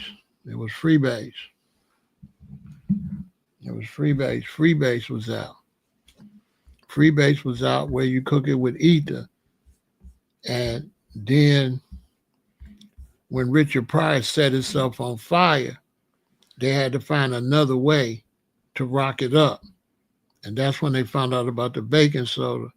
But once they found out about the baking soda to rock it up, now they could chop it up and sell dimes. When it was Freebase, you couldn't get dimes. You used to have a party, get a bunch of powder, and you used to have a cooker. And the cooker would come and use the ether and stuff and cook it. So you couldn't get no less than $100 worth, $150 worth. But Richard Pryor changed it. Richard Pryor's the reason crack came in. They need to have me on TV so I can tell the real history. Crack came in because of Richard Pryor. That's an absolute fact.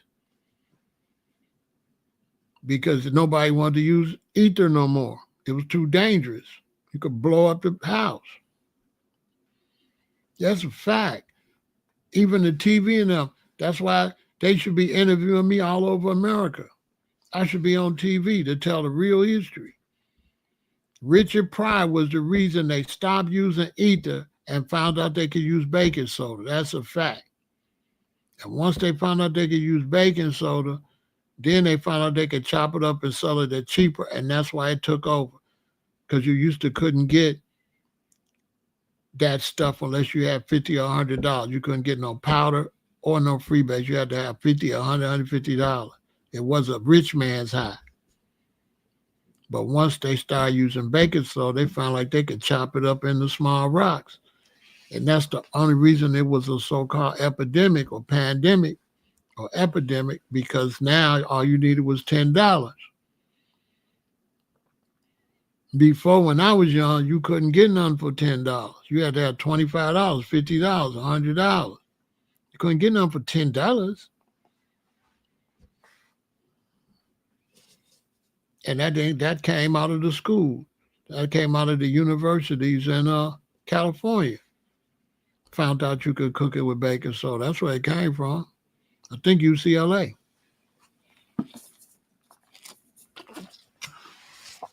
Because the schools is where you did all of that. Real history. They need to put me on TV. Somebody that was here. The schools where you did all that. When I was in high school, we used to make bongs in science lab. The first bongs that we had, we made them. We take a flax. We take the cork that got 2 holes in it. We put the skinny thing that's got the up like this in one hole, and we put the glass piece that come up and turn in the other hole. And then we put the stuff in there and light it and put water in there. High Times magazine came out for my generation. That's a fact. I'm customer number one. Right? Look, I go to high school, 1972. The hippies was what? The 60s. How far is 69 from 72? So when I went to high school, the hippies were still here. They didn't go away just because the years changed. So when I went and they sent me to Lutheran school, I was going and getting stuff from hippies, taking it back to the hood, making a lot of money because I was real smart, real good in math. I was an entrepreneur.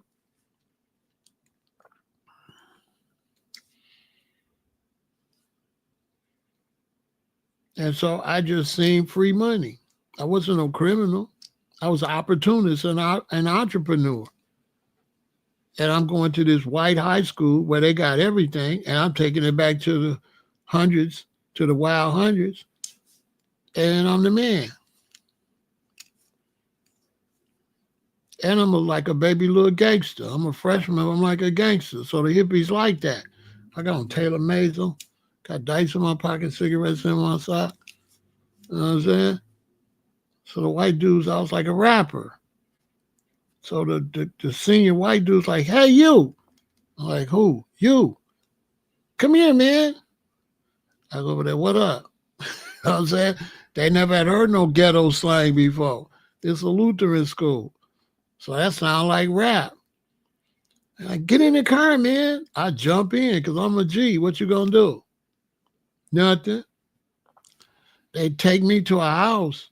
I go in there, it's all white boys in there. They seniors and juniors. I'm a freshman. I'm like the star.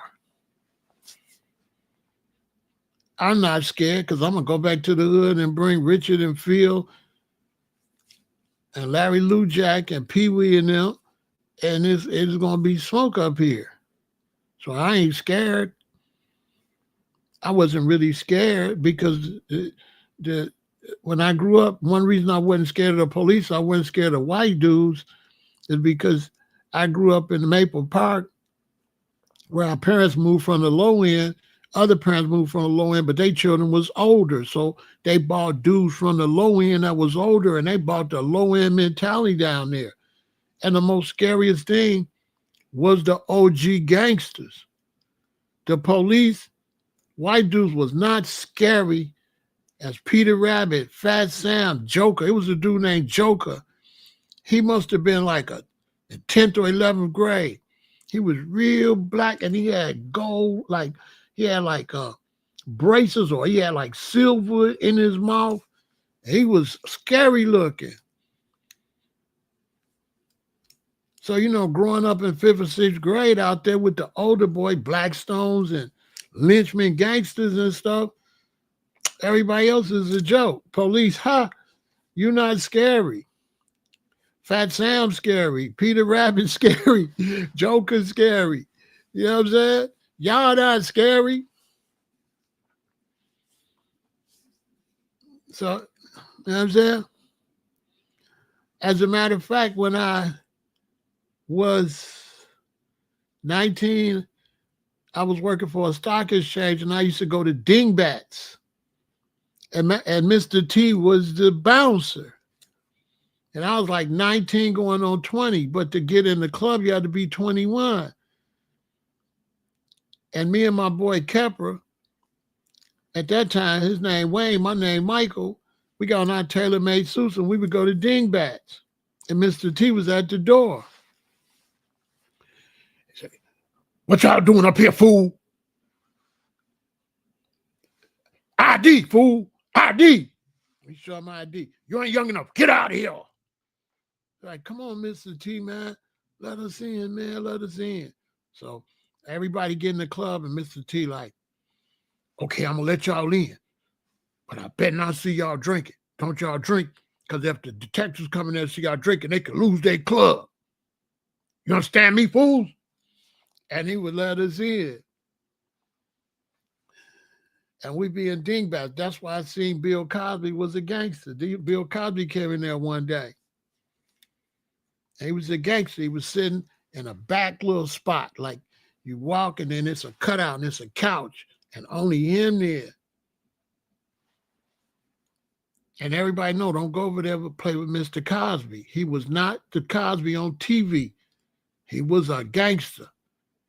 He wasn't sitting there like the funny guy. He's sitting there with a cigar, and he was not, Bill Cosby is not that. Bill Cosby was a super gangster. And it was known, don't go say nothing to Mr. Cosby. One time, Mr. T didn't let me in. And then I'm going to get back to what we talking about. So I was throwing parties. You know, I would go to the older parties, write down everything to DJ. Then I would go rent to Germania Club or something and throw a party for, 16, 17, 18, 19, 20-year-olds. So I got some flyers. I came up with a stupid name for my club to throw parties. Pimp Strike Plus. You know how you wear pinstripe? Man, let's call ourselves Pimp Strike. We high school. So we came up with a club called Pimp Strike Plus. I went downtown, got some flyers made. We on Wabash. We walking down the street with the flyers, and Mr. T on the other side of the street, right where the L tracks at. You from Chicago, I ain't lying. So Mr. T was jogging north, and we was walking south.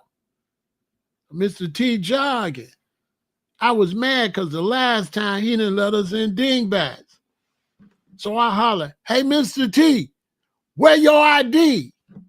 And he was jogging, and he just turned around, started jogging back to us. Boy, we took off. Mr. T crazy. Mr. T was jogging that way. I said, "Mr. T, where your ID?" He just turned around, started running back at us. Boy, we like, man, leave Mr. T alone. Man, he didn't say nothing. I said, "Hey, Mr. T, where your ID?" That mom was jogging. That mom just jogged around. "Oh, he coming." You know what I'm saying? Real talk. I gotta bump into Mr. T and tell him that I better remember some of that. He used to work at Dingbats, and Dingbats had a door right here, and they had glass right here. And when a big dude would come and try to start stuff with Mr. T, he would beat him up, pull him in dingbats, and throw him back out through the glass. He wouldn't throw you through the door. He would make an opening.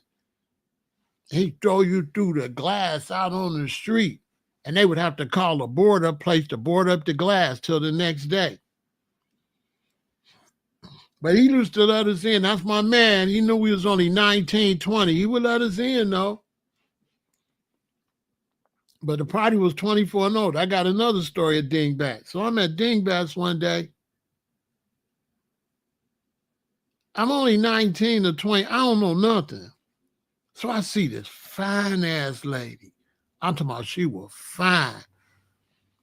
She had a skimpy outfit on. She was thick. She was all that. I don't know nothing. I'm just getting outside, right? I just got outside. I'm a baby, but I'm trying to look, I got my time, So I walked over to her. I said, "You want to dance?" And she looked at me and smiled. And she said, "Baby, I don't dance." So when she said, "Baby, I don't dance." So I didn't know what she was saying. I'm looking at her. I ain't never heard that before. So some say, "Look at her close, dude." When I looked, I'm like, oh, she was a hoe. She was a prostitute. She thought it was cute though. She smiled. She said, "You cute." But I said, "Would you like to dance?" She said, "Baby, I don't dance."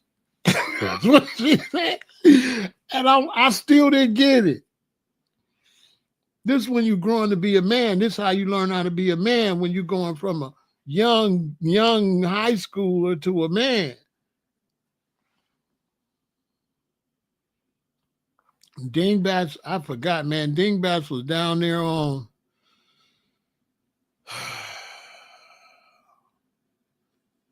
I don't even remember. Dingbats was downtown somewhere. I don't remember.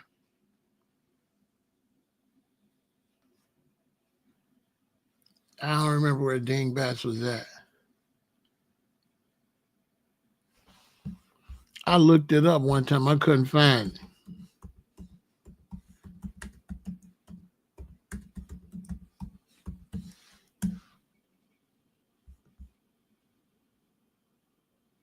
Back in the day, Dingbats. Hold on. V103. Hold on. I'm finna find it. It's on Facebook. Look, it even say Mr. T. Hold on. Let me go back. Did anyone else hang out at Dingbats when Mr. T was there? I should say something on the... Hey, now y'all know I ain't lying. I need to say something on Facebook. They asking on Facebook. Hold on.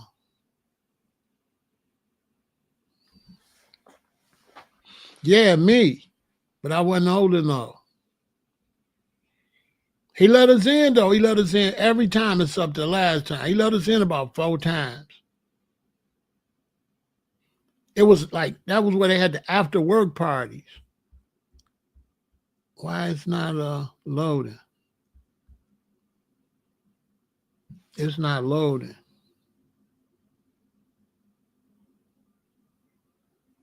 Come on, man. Load up. It's not loading. Let it load up.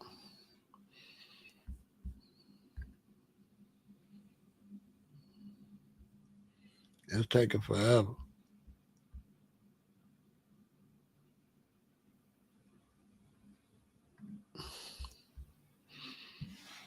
Yep, Dingbats. It's on Facebook. I'm gonna have to go. I'm gonna have to log into my Facebook and go over to this page though. But yeah, Mr. T would let us in. Well, let me let it keep loading. So yeah, that's what I got to talk about. That, you know, if you want to have strong relationships, you know, you have to bring back couples relationships. If it ain't couples, you know, it ain't gonna be good for marriage. It's not gonna be good for nothing.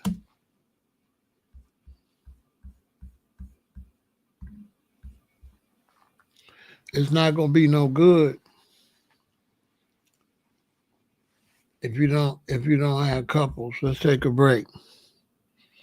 Let's take a break and then we'll finish the conversation. Ladies, send your pictures in.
It's not loading. It's taking forever, but I could show you. I could show you the search. I'm gonna go find it later. Let me show you the search though. It's on Facebook. Search Dingbats Club Chicago. It's gonna come up right here. Back in the day, Dingbats. And did anyone else hang out at Dingbats when Mr. T was the, it probably say security, was the bouncer there? Yeah, I did. Yep, he was the bouncer. That's how y'all know. I ain't gonna come over here telling y'all no lies. There it go right there. I'm gonna go and comment over there. Let them know I was there. I can't get the page to open up for some reason. Let me see.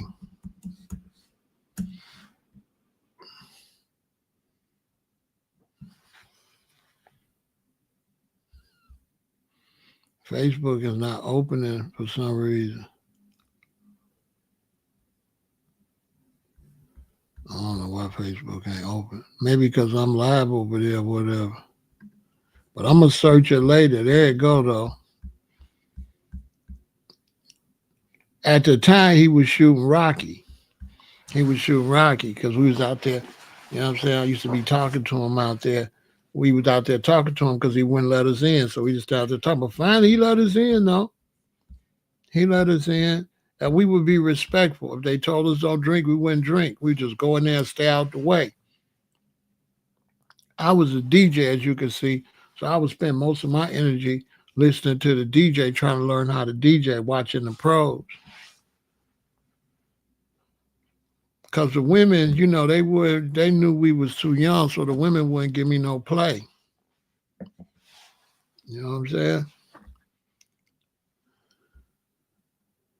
Yeah, 247 East Ontario Street. Yep. Yep, I used to, it was after work. I worked downtown. I worked at a exchange press. I worked at a stock exchange. So I worked at a stock exchange. So when I would get off work, these was after work parties. So when you get over there about 6 o'clock, it's open. You know what I'm saying? You know what I mean? That's how you know I'm telling the truth. But I was too young. But Mr. T let us in. The only reason he let me in because I had on tailor-made clothes. I was outdressed the older dudes. I was clean. I had custom-made, tailor-made suits on. And I would just stand out there. Come on, man, let me in, Mr. T. And then he finally let me in. You know, I learned the game the hard way. You know, I'm downtown working at a stock exchange. I'm cleaner than the Board of Health. You know what I'm saying? And I'm down here with grown women. I never forget, you know, I asked this, it was this woman, she was beautiful. Now I'm like 19, 20. This woman got to be 30, 32, 33. She was beautiful. I said, you want to go to lunch? She said, yeah.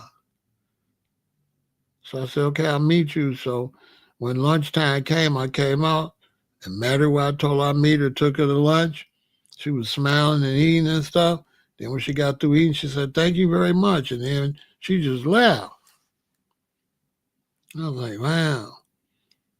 I'm thinking I'm a player that she went to lunch. So like a couple of days later, I see a different fine chick, older chick. I said, you want to go to lunch? She like, yeah. I take her to lunch. She eating. After eating, we walk out of there. She talk. And it's like, oh, that was nice. Thank you very much. And then, dude, she was gone. Then after the second one, I said, oh, they just getting free lunch. I had to peep the game because when they said they would go to lunch with me, I thought I was popping. I thought I was popping just because they said, yeah. Like I said, I'm only 19, 20. I don't know the gang yet. These women is 29, 25, 29, 30, probably 40. I don't know. All I know, they fine. I'm hollering at them. Nobody ain't turning down lunch. I said, oh, I learned the game early. I learned early.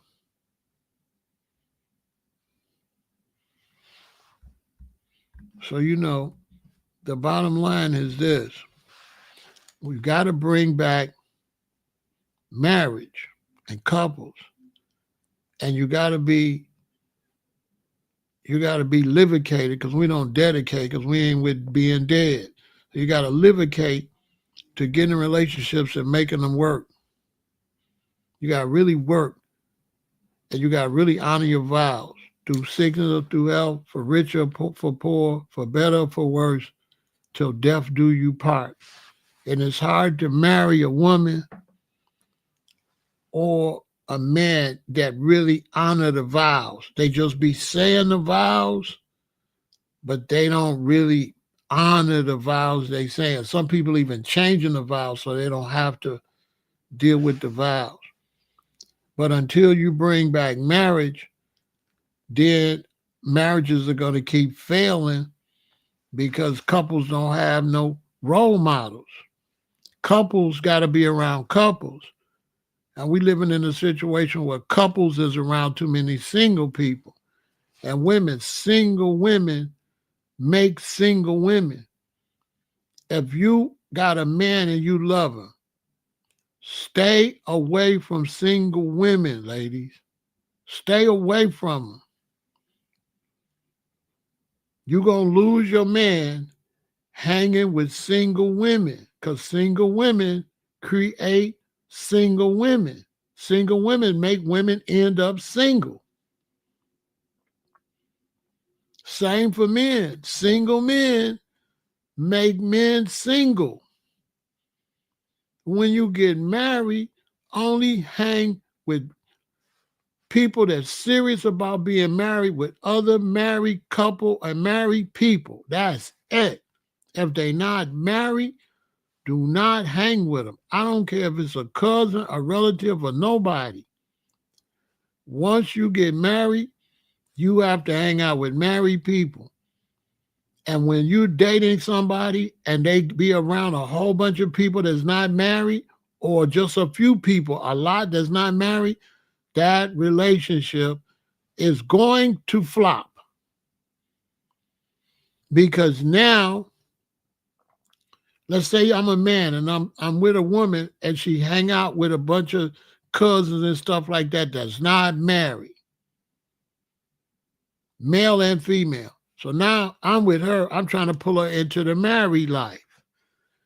I'm trying to pull her into married life. Now she's going to think her life is boring because she can't do what she used to do, right? So to her, it's going to be like a punishment, right? So what's going to happen, she might try it for a while, but anytime you and her have any type of argument, which couple's going to do, or have any type of disagreement, she's going to want to run back to that single life and them single people. Mind you, them single people ain't going to like you. You're going to be like, oh, she done got with Pharaoh. Now she don't be around us. And now she don't that and that. She don't that. Also, if she around them, she tell all your faults. So if she mad at you about something, she go tell them, he don't do this, right? And so when you get around single people, people talk, make them don't like you, then they like you back again, but the people still don't like you. For example, I'm with a woman, I'm with you, and I love you, and I'm crazy about you. You and your cousin fall out, you don't like her. You and your sister fall out, you don't like her. You say your sister did you dirty, this and that. A month later, you like your sister again. But what you understand, I still ain't gonna like your sister. So that's where the friction come in, because you like her back. I still don't like her. So now when you get back around your sister gonna make me the enemy. Your sister not gonna like me because your sister know I don't like her. But I don't like her because you didn't like her. But you went back and sucked up to her. So now you leaving me out in the cold. So now your sister can't wait for our relationship, something bad to happen, because she don't like me. Because she know I don't like her, but I don't like her because you don't like her. So I'm getting a bad rap. Because I'm not going to like nobody my woman don't like. And when my woman like you back, I'm not going to like you back. And your woman is the same way. If you tell your woman somebody you don't like, when you like them back, your woman still ain't going to like them. But it ain't going to be as strong as a man. So your woman might let it go. But men are dominant. We're the dominant ones in the relationship. So once you tell us you don't like nobody, we ain't going to never like them. We ain't going to like them. We'll tolerate them. We ain't going to be mean to them, but we don't like them. That deteriorates the relationship because you ain't supposed to be around this person like that. Because if your woman was around her sister and her sister was married in a decent marriage, she wouldn't be no problem. You know, you could be with a woman and her sister married. And when you go somewhere, it's going to be you and your woman and her sister and her man. But then if her and her man, if the sister's man break up, and now she not with her husband no more, now she going to want your wife to hang out with her. It ain't going to include you no more because she don't got no man. Now, your wife is hanging out with her sister, but her sister's a schizoid. Now, her sister's out trying to catch men. In the world of catching women, when two women come and one of them is hot, as far as me are concerned, they both going. So now your wife up here, she going, because why is she in the club without her man with these two women? They hunting. So men gonna be in your woman's face. So you don't want no woman that hang out with women, period. She belong to the streets. She not gonna be loyal. She probably got low self-esteem. She wants as many men to flirt with as possible. That's not a wife. You can't trust her. And the same for a man. Ladies, don't marry no man or keep dating no man that go out with his boys. If you marry a man and he go out with his boys, he not a man. You married a boy. If you married a woman and she go out with her girls, you don't have a woman. You have a girl. How you a woman, but you go on a girls' night out? Make it make some sense. Look, how is she a woman? When she go to girls' night out. We want a woman. We don't want a girl. Women don't go to girls' night out. Girls go to girls' night out. Boys go to boys' night out. Hanging out with the boys. Ladies, you want a man. You don't want nobody hanging out with the boys. Don't have no babies by no man hanging out with the boys. And that's why divorce is through the roof. Because you ain't bringing marriage back. But anytime you hanging out and you socializing, you're talking too much. And everybody know the rules. What happens in this house stays in this house. And when you dating somebody, whether it's a boy or a girl that's hanging out with the boys or the girls, they talking. They telling y'all business and damaging your relationship and damaging your trust. You can't trust them. You can't trust a woman that puts somebody before her husband. And when you husband and wife, you come first. Your mama don't come first no more. Your daddy don't come first no more. You still give them priority. If they sick, if your daddy's sick, you're going to take priority and you're going to go look out for him. But he's still not going to be number one because you and your husband are supposed to look out for him. If you're a man and your mama's sick, your mama never number one. Your wife is number one. Your mama cannot be number one. Ladies, do not marry no man that put his mama over you.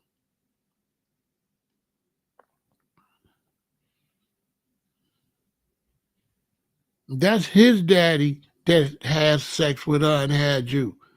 That's not his woman. That used to be his daddy's woman. He trying to act like his mama's his woman. But a man, if your mama's number one, then don't make no other woman a mama. How your mama number one, but you made her a mama? Once you make her a mama, she number one. Mama number two. Now, I seen a video where a man got in the car and the wife wanted to get in the front and the mother wanted to get in the front. Now, the wife should have let the mother get in the front. But that's not because the mama's more important to her. That's because the mother's older and you just have respect for the elders. So if I'm with my wife and she driving and we go pick up her daddy, I'm going to get out and open the door and let her daddy sit in the front. I'm going to sit in the back. That's not a problem because he's still an elder. But I'm still number one and he number two. But I'm a strong number one and I love my wife and I'm going to treat her father with the utmost respect out of love for her. So it's not when the man let his mama sit in the front, the wife should have had respect for her husband and let her husband's mama sit in the front. That's showing loyalty to your husband because he wanted his mama to sit in the front, but she older. So yeah, let her sit in the front. But the mama not supposed to come and act like she run nothing because she don't run nothing. And then that's a weak man, ladies. If you be with a man and the mama come around you and your husband and the mama talk like she runs something, divorce that man. He's a mama's boy. Because ain't no real husband gonna let his mama say a damn thing to his wife. Mommy gonna have to check all that at the door. And then the fact that the mama would do that show you that it's a scumbucket family because my mother would never do that. My mother would never get in no car with me and my wife and say anything out of line to my wife.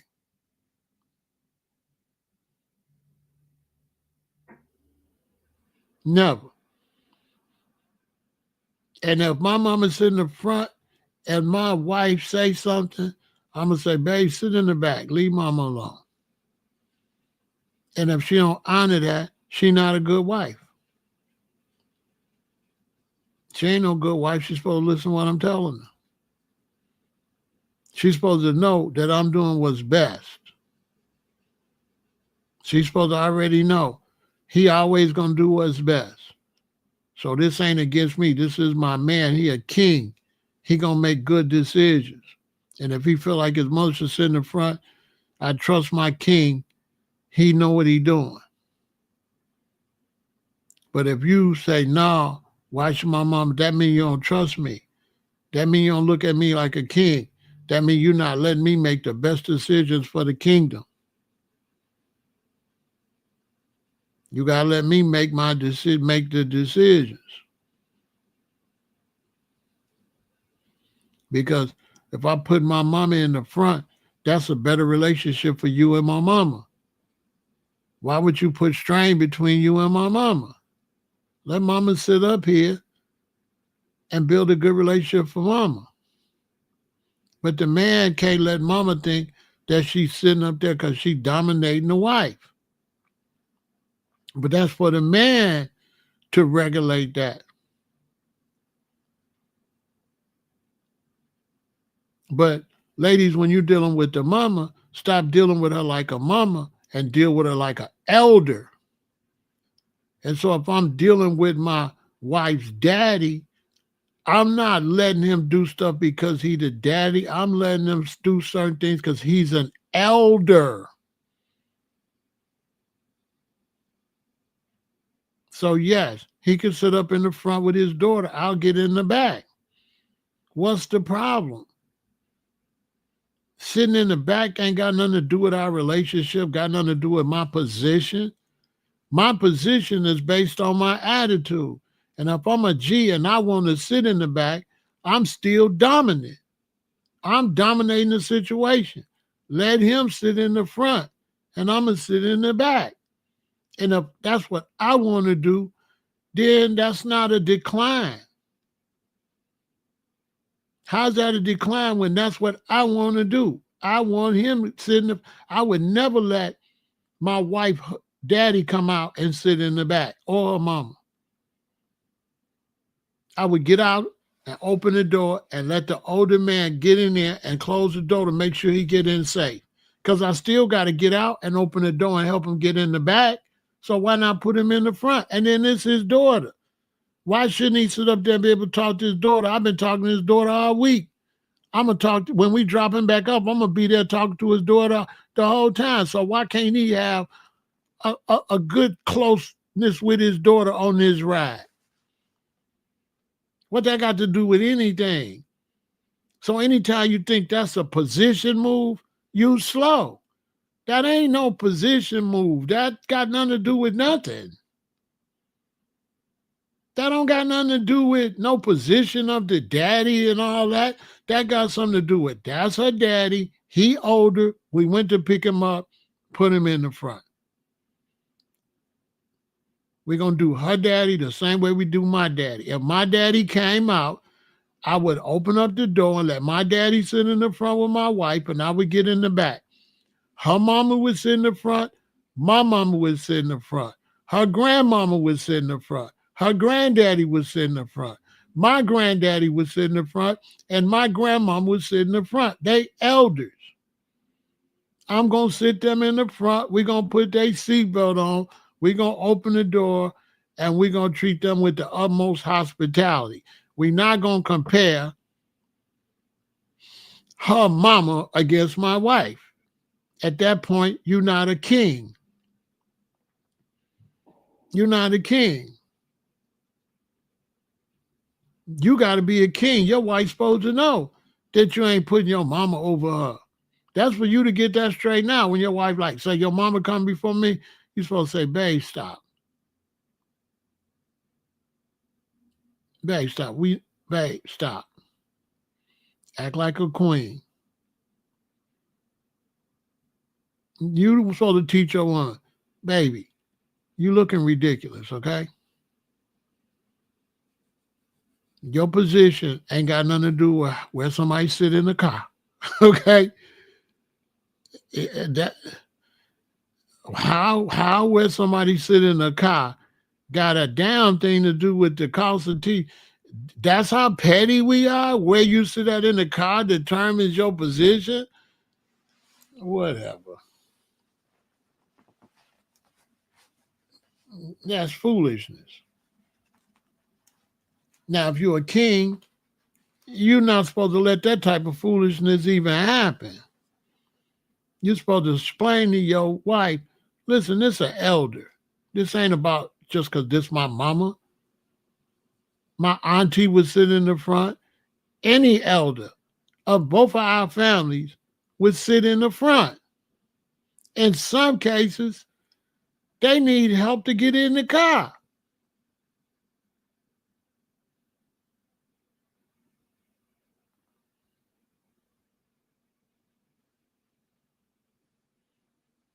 So that's where you get into the clown stuff.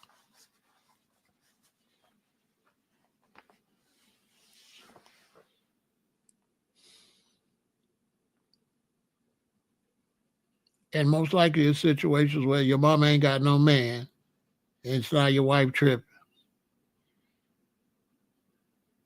Because if we pull up to the house and my mama and daddy come out, they going to go in the back. Because now mommy's in the back with daddy and daddy's in the back with mommy. So it's more comfortable. They still sitting with somebody. It's still showing hospitality.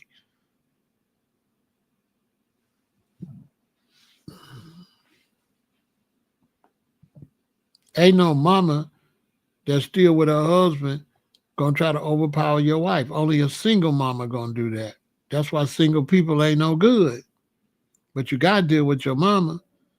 But a lot of times if you're in a relationship and the mama's acting a fool, it's because she's single.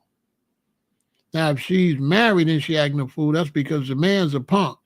He ain't got his wife in check. Or he got too many people in the house. Or she got too many people in the house. A marriage is a private and a home is private. A home is not a club or a hangout. Your home is not a place for your relatives to hang out. When I went down south, my grandfather lived in Alabama, and there'd be a bunch of women. It'd be his wife and his older daughters, and then cars would pull up with his other daughters and husbands, and the wives would go in there, and the kids would go there because that was the main farmhouse where everybody lived. And the men would come and they was going to work. So that was just a place where everybody was babysitted. So that was different. Yes, everybody be in my granddaddy house because all the men went out there and worked on the farm. So I'd be out there, we'd be out there playing with our cousins and stuff, and all the women be in the back cooking. That's a different situation. But if you just live in the city, ain't nobody mama and daddy supposed to be up in your house like that.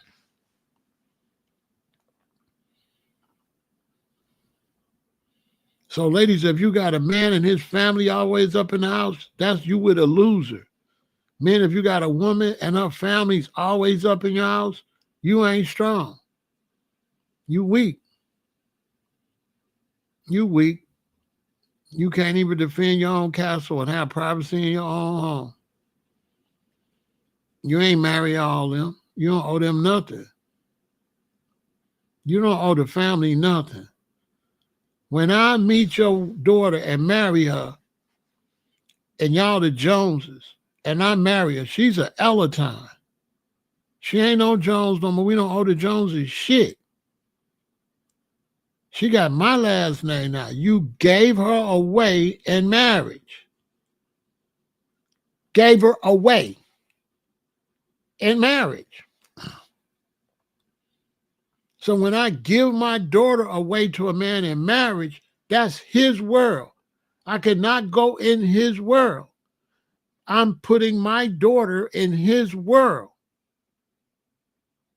And I only can come in his world with his permission if he's cool with it. Period. He runs shit.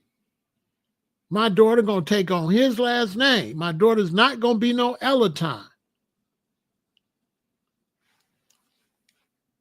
When my son get married and married his woman, my son is no longer a prince, he's a king.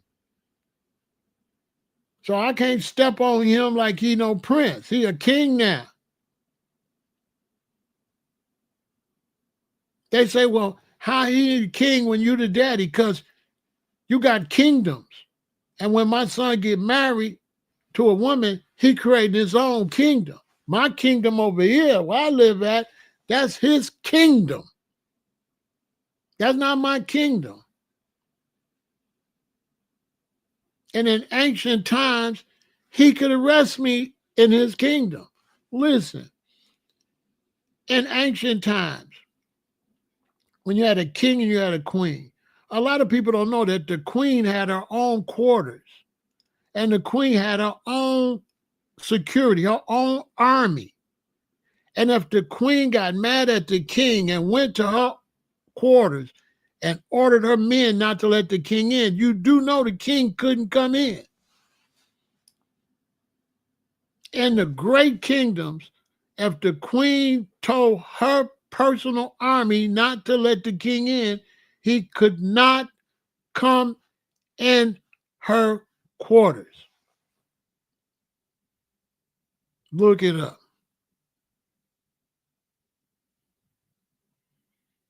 That's why Henry and them tried to change it so they can keep marrying queens. Henry VIII, he tried to change it and take away the women's power.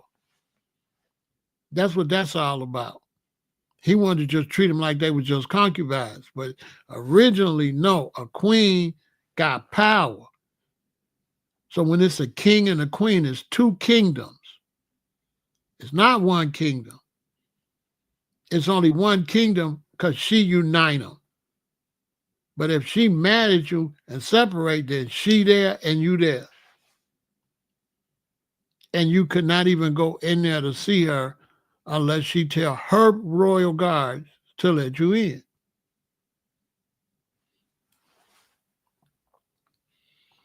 And so if you want to have strong marriages, you got to separate your marriage from other people. You got to get other people out of there. And anybody that marries somebody that's got to be bothered with their family and all that is a miserable marriage. And they might stay for financial reasons, but if they ever get a break, they're going to dump you. They're going to leave you. Because that ain't what they signed up for. Keep your family out your marriage. And if you got to be up under your family, don't get married. If you a man and you love mommy so much, marry your goddamn mama. Marry your mama then. Don't marry my daughter and put your mama over my daughter. You marry my daughter, you gave her your last name, she the queen. Your mama's not the queen.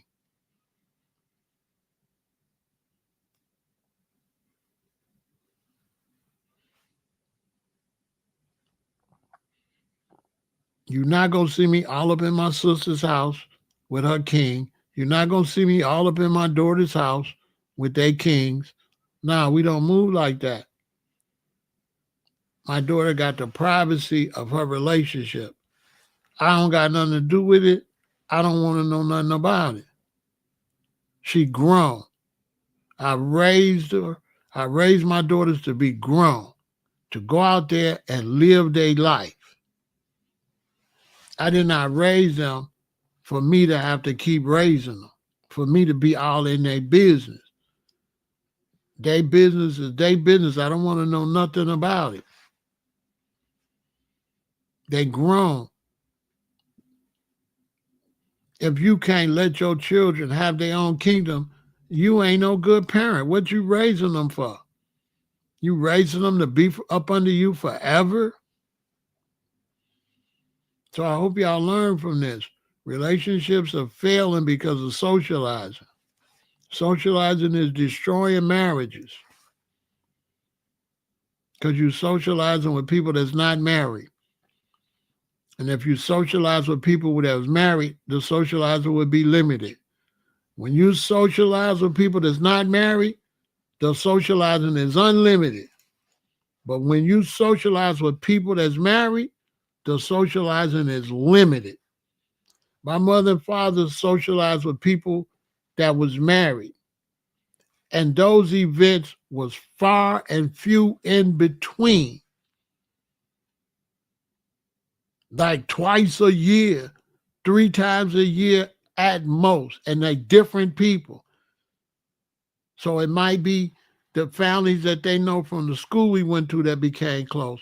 Or it might be my Uncle Oscar's house. That's it.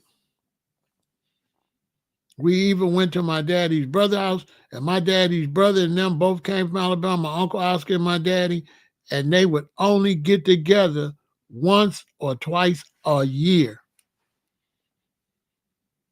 And if my daddy was just hell-bent on seeing his brother, then him and my uncle would get together and do something on their own. They didn't take their families. So my uncle and my daddy decided they want to go down south. Then they would just go down south, them two, to see their relatives, and they would leave their wives and their children home. But that was rare. So I never grew up in no family that was around no bunch of single people. That's socializers. If socializing gonna be more if it's single people. If it's married, decent, married, royalty families, you ain't got to worry about it because the other family don't want to see you either like that. So you all, it's not going to be no bunch of intrusion. And when you get in a relationship, keep your damn mouth shut. Men, especially ladies. Stop telling everybody I'm talking to a new man. His name, this and that. Shut up and build a relationship first. You like somebody that want to build a house and you put 2 rows of bricks around, then you invite everybody over for dinner. The house ain't built, the rooms ain't got you ain't got no wood in there, no nothing. You ain't got no walls, you ain't got no roof, you ain't got no kitchen or nothing. You just got a foundation and start putting some bricks, and now you're inviting everybody into the home that ain't even built yet. Don't be inviting nobody. Let the relationship get built first. And then introduce that to the family. A lot of times, by the time I introduce a woman to my mother and them, we've been together a year. I don't get in no relationship and take no woman to meet my mama after 2, 3 months, 4 months. I don't do that. We don't know if this shit gonna work. You're gonna have to be with me like a year. We're gonna have to really show that this is a real relationship. Then, yeah, I'll take you by. But how's this a relationship? We only been dating 3 months. We trying to build a relationship. Build a relationship. Building a relationship means it takes some days. You can't build no relationship in no 3 months or no 6 months.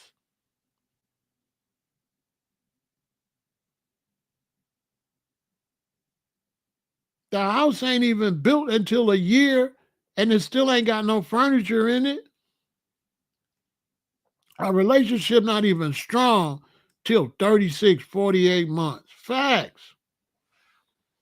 I ain't never been in a relationship that was strong before 24 months, 36 months. I ain't never been in no strong relationship that first year. That first year, you still getting acquainted. And when you get in a relationship, a year go by fast. Tell me I'm lying. When you get in a new relationship, how quick that first year go by, them first 2 years, like that. You look up, you on your 3rd year. So it take a little while. Don't bring nobody into your relationship. Here's your relationship. You want your relationship, boom, you just met. 1 year, 2 year, 3 year, 4 year, 5 year, 6 year, 7 year, 8 year, 9 year, 10 years.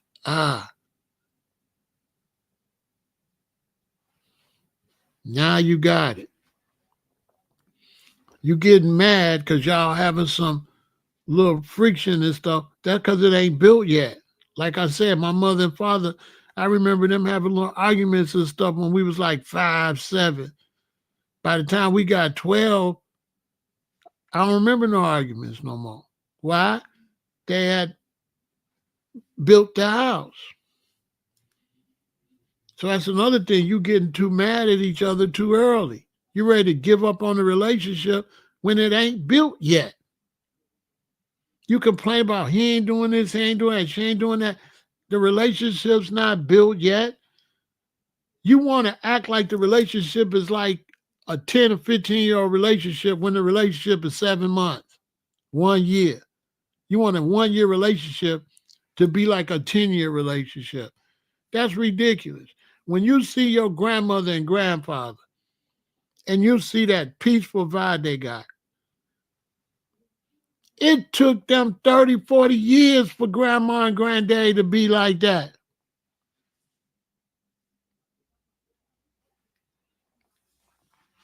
What's my view on women that want to always be around grown children? My view is that they men is kitty cats. They man ain't shit. That they man ain't no good. He ain't taught her nothing. It's not her. When you see a woman out of control with a man and he's still with her, that means the man ain't shit. Because if a woman out of control, they gonna break up and she's just gonna be by herself. And it don't matter if she chasing around grown kids, because I ain't with you no more.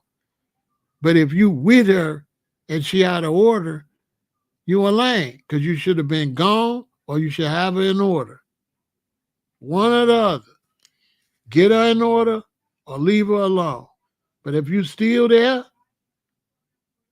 and you saying she doing this, that's because you ain't no king. You ain't no king. You ain't taught her nothing. Now, when you say grown, what you mean grown? Because grown, you're not grown until you're 30.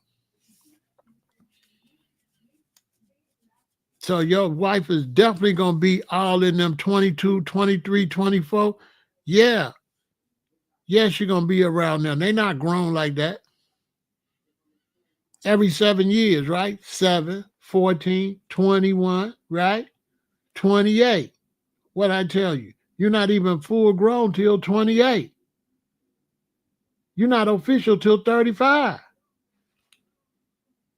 If you're going to live to 100, how you grown at 20? You're not. You got 80 more years to go. So your children ain't full grown till they 28 anyway. So yeah, mommy going to have to check on them from 21 to 28. If you got children, you're going to have to help them until they 42 years old. That's just not a lot. You're going to have to help them less, but you're going to have to help them till they 42. It's just less.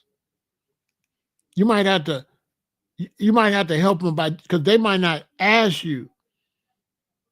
So if your children is 20, 28, right, 35, up to 42, if your children 30 and they 30s, sometimes just give them $500. Just give them two grand. They ain't gonna necessarily ask you for it, but they need it. All the way to 42. If they anything under 42, you got some extra money, just call your son or call your daughter. Be like, come over here, I got something. When she comes, just give them an envelope, 5,000 in it or whatever. You got money, give them 5,000, give them 10,000. Just give it to them. They need it. In Hawaii, they teach this. And Hawaiians, if they give their son 5,000, they teach that their son don't got to give it back. That the son got to give his son 5,000. So the way the Polynesians teach it is you pay it back by giving it to the next generation. So the money I'm giving you is gonna go to the grandchildren, then the grandchildren gonna give it to the great. That's what they teach in Hawaii. So that's how I do my children. Whatever I give them, they say, thanks, Dad. I say, well, just make sure you give to yours. That's how you pay me back. Make sure you give to my grandbabies. The same way I gave you this, you do it. And then tell them they got to do it for the great grandbabies. And then they got to do it for the great grandparents. Forward it down. But as far as one thing you got to understand about mamas, mommy gonna always be mommy. So when I'm a man and I marry a woman, is one person get a pass. Mama. Mama get a pass. So I'm glad you brought that up because I meant to tell y'all that.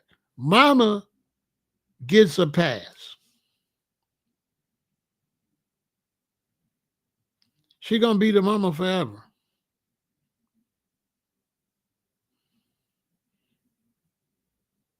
And so if we got a relationship and your mama's showing up, she don't really bother me too much. I don't really care about mommy. She mommy gonna do mommy shit. It's up to my wife to make sure that mommy don't get in our business. Mommy can't get in our business if our wife don't tell her, but mommy gonna be mommy.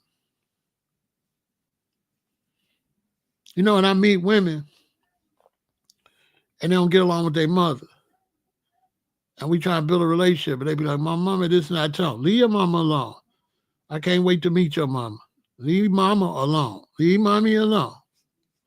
So mommy is different, right? Because when you're a king, you're supposed to make her mama love you. You're supposed to have the magic.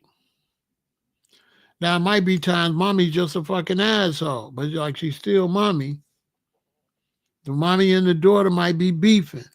You can't just stay out the way. You understand? Because there's one thing with the mommy running behind the daughter. That ain't the same as the daughter running behind the mommy. That's what you don't want. You don't want the daughter running behind the mommy unless mommy is old or invalid and need help. But a mommy that's fine, your wife can't be running behind mommy. Now, mommy could check on the kids because mommy give birth to you. That's never going to go away. So, yeah, your mama had you, so I can see your mama running around checking you. But you didn't have your mama, so why is you running around checking your mama? That ain't your baby, that's your mama. So that's where you draw the line. I don't want my wife always running behind her motherfucking mama. But I ain't got no problem with the mama running behind the wife. So I'm glad you brought that up. Those are two different issues. So the mama can't knock on the door too many times. The mama can't get on my nerves. She can't. She mama. What the hell? Mama G, I don't care about mama. Mama showing up. Mama showing up. Mama showing up. That's my job to make mama love me. And you got to be a diplomat. I'm supposed to make mama go back and say, I love me some Pharaoh. That's my job. You know what I'm saying? Pimping ain't easy. You know what I'm saying? That's my job to make mama like me, but mommy get a pass. You know what I'm saying? I've had mommies that was kind of fucked up, but they still mommy though. The mommy and the daughter don't get along.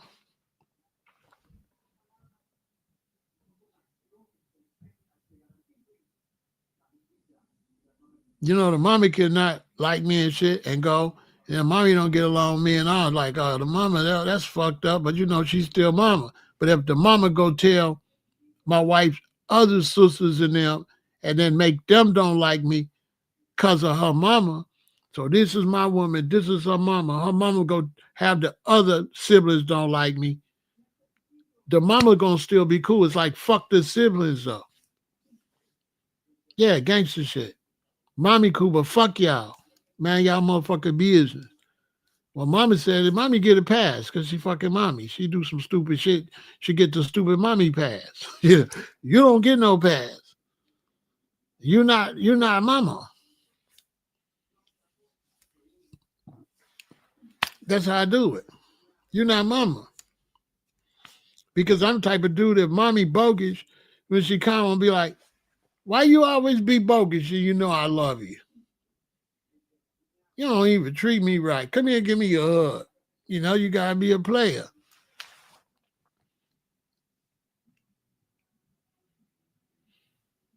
Cause I had mommies do weird shit. You know what I'm saying?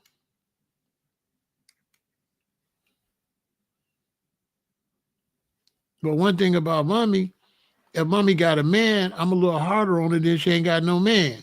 So if mommy ain't got no man, then I'm gonna give her a big pass. But if mommy got a man, I'm gonna be like, go home to your man. You know what I'm saying? You cool, but you got a man. You're not just mommy. You in a relationship. Where your dude at? You need to get you some business, mommy. So it all depends if mommy is single, older by herself, or is she with a dude? And it goes back to couples. Because if mommy is with her husband, with your daddy, that mommy not going to be all in your business. If I'm with a woman and her mommy is with her daddy, I'm not going to have no problem from that mommy. I'm going to have problems from the mommy that's single. This is why I'm talking about marriage and socializing. If mommy's not married, she's going to be a bigger headache than if she's married. Because if she's married and she with a king, that king don't want his wife running around either. So that man is not going to want his wife always over her daughter's house. He going to be like, Betty, sit your ass down, stop running over there. Like that. So he going to control that. So this is why socializing when you marry is much better when it's with people that's married. Because people that's married, they gonna police themselves. Single people don't police themselves. If the worst mothers was the mothers that was single. The mothers that was married in relationships, they wasn't around that much because they was married. They had to do with their husband. The only mothers always up in your beeswax is the single mother. But as a man, you always want to try to use some type of politic. You want to be political. You want to win her over. You want to win her over. And the only time it's hard is when the mom and the daughter don't get along, or the daughter and her sisters don't get along, and they back and forth and don't like each other, and you the husband, and you in the middle of some shit that ain't even steady. So your wife don't like her sisters one minute, so you don't like them, then your wife like her sisters the next minute. And that's how you get thrown into some crazy stuff. You know what I'm saying? But you just have to kind of hold yourself, and you just always ride with your wife. That's how you answer. You know, fuck them. I'm riding with you. But then if she want to let them come by, you know, you don't be mean to them. You just stay out the way and let them work that out. Because if you got a woman and you got a good relationship, she's not going to have a bunch of people in your house anyway. They're only going to be there sparingly. Because when people is married and stuff like that, they like privacy. All this extended family stuff, like we some tribe in Africa, we not doing all that. We in the United States, we ain't doing that. A bunch of people in and out, in and out, in and out the house. See, when it comes to raising children, that ain't good when it comes to raising children. Because cousins will mislead your children. I had a friend, he was hanging with his cousin, and his cousin gave him some stuff, and it was animal tranquilizer. He ended up in the hospital a year with his cousin, with his mama's sister's son. So like cousins is a problem, because if you're trying to get your children to go to school and do right, but your wife's sister coming over with her sons, and her sons is bums, that's a problem. Because she bringing these negative children around your children, they influencing your children. She got to get the hell out of there. She can't be coming over here like that. And you mess around and lose your children. And I know a lot of women lost their children with the family having their children where they trying to be strict and taking their children around their relatives that ain't strict. Then the children start saying, "Why I can't go? Tommy could go." See what I'm saying? So now your sisters and brothers or whoever let their children do whatever stuff that they ain't supposed to let them do. And now your children think that they supposed to do that. And I know women that have lost their children like that, lost their children, taking their children around their sister's house, and their sisters wasn't no good mama. And now her children want to do what them bum cousins is doing. She shouldn't have never let them go around them. I don't give a damn who you is. If you're not married, if you're not good parents, if you're not living a good standard like you want for our kids, stay the hell away. Stay away. Because your job is to get married and raise a whole new family, and you can't let the other family influence your family.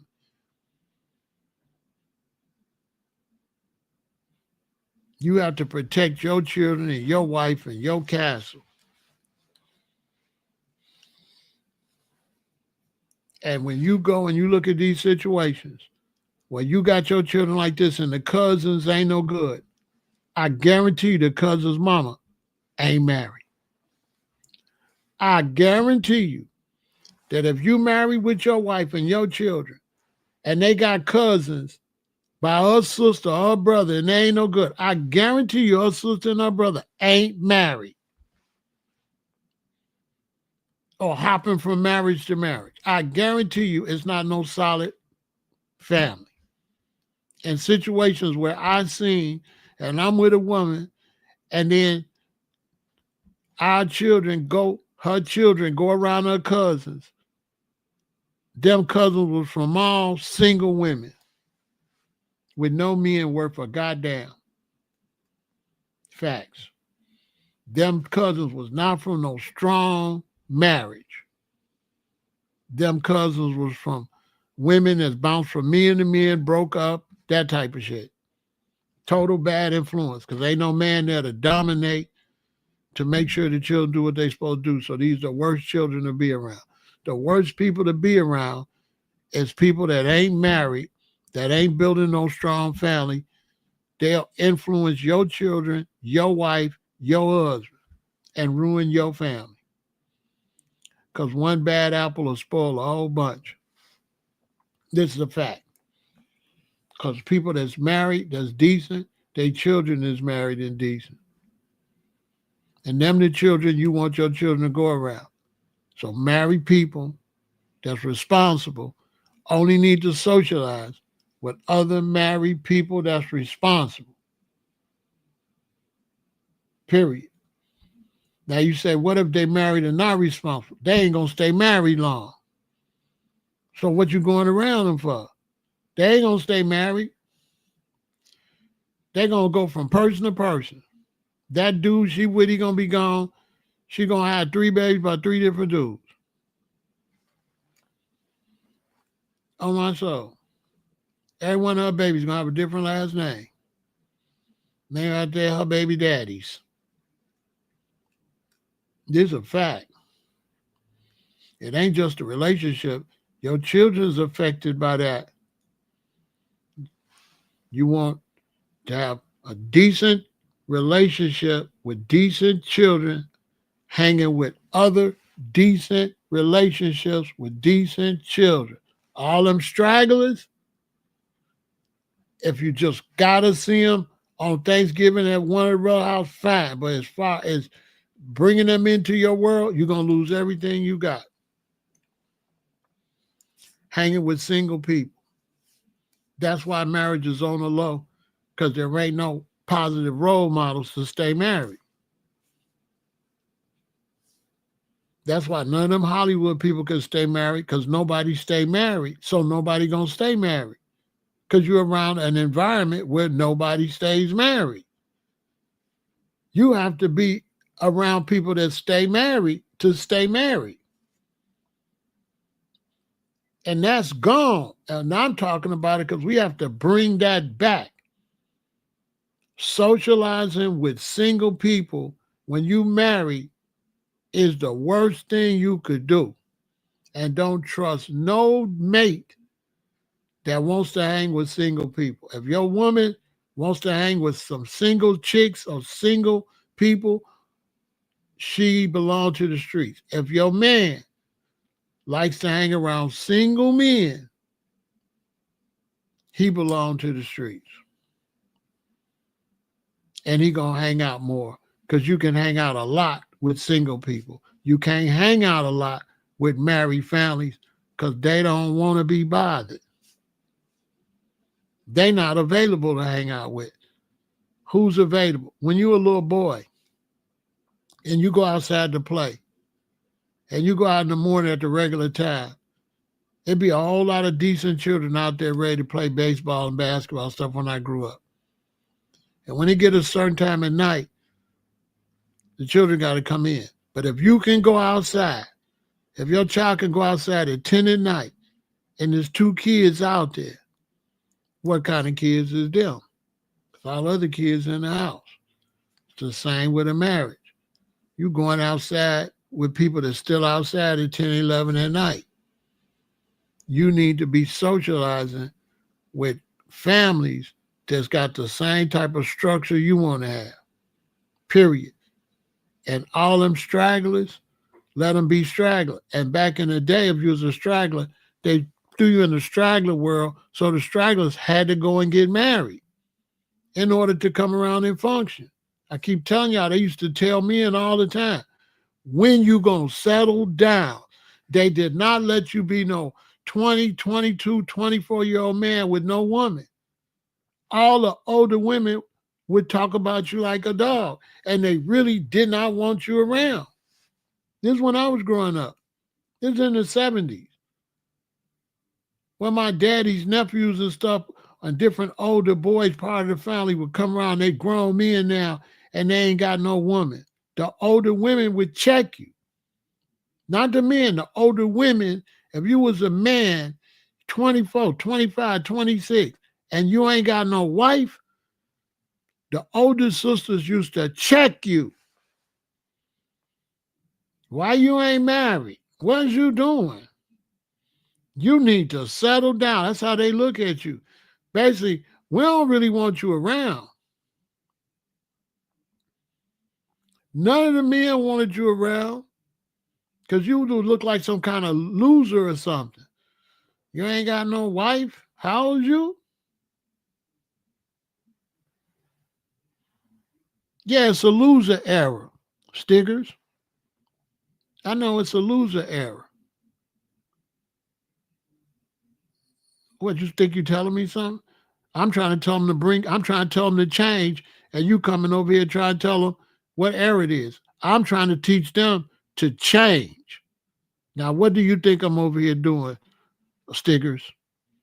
I'm telling them about how bad it is to get them to do better. Now, what do you think the purpose of this conversation is for? Because why did you tell me it's a different era when the conversation is about it being a different era? I could swore I'm saying it's a different era already. So explain to me why you telling me it's a different era when all night I've been saying it's a different era for the worse.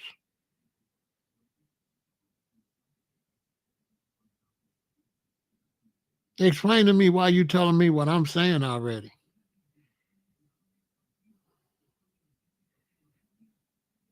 Because I'm breaking down the different eras. I'm saying what it used to be and what it is now. So I'm clear that it's different eras. So what do you mean when you tell me it's a different era? What am I supposed to learn from that? When I'm already explaining the different eras.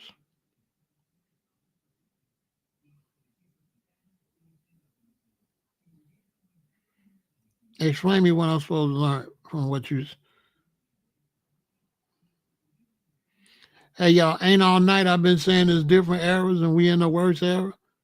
He come and tell me it's a different era.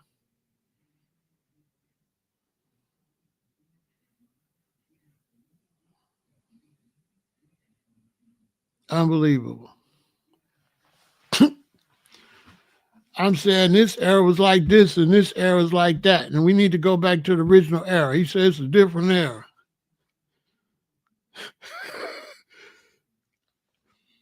Unbelievable.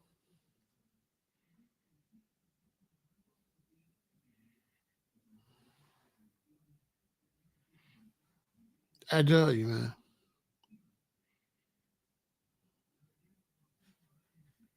Don't listen. Don't know what the conversation is. It should be embarrassed. You should be embarrassed.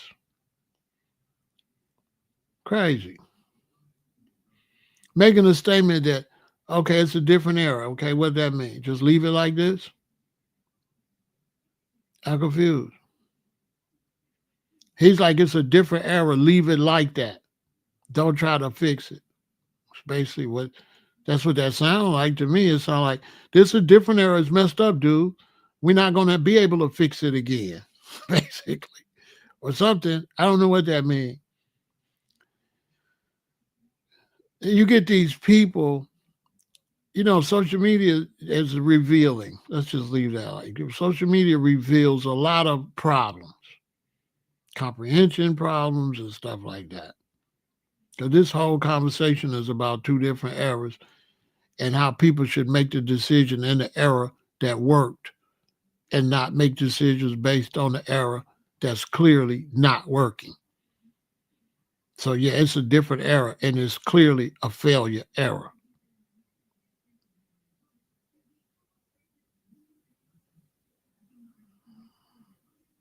And I'm not your dude.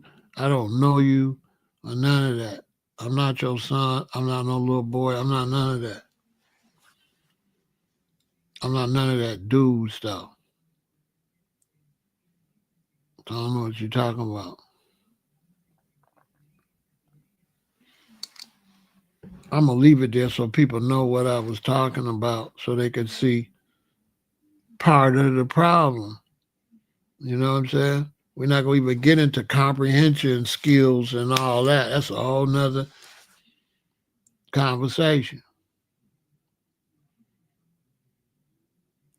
So yeah, if you all want to have strong relationships, strong marriages, you got to change the way you socialize. The way you socialize today is going to be a disaster for the marriages, for the children, for everybody. It's not going to work. It's not going to never work. And you need strong men. You don't need men that give up and be like, "Oh, it's a different era and we stuck and I just give up." You don't need women. Don't marry no man that give up, that see things ain't good and just accept it and say, "Well, that's what it is. It's the era we in." You don't have to accept this era.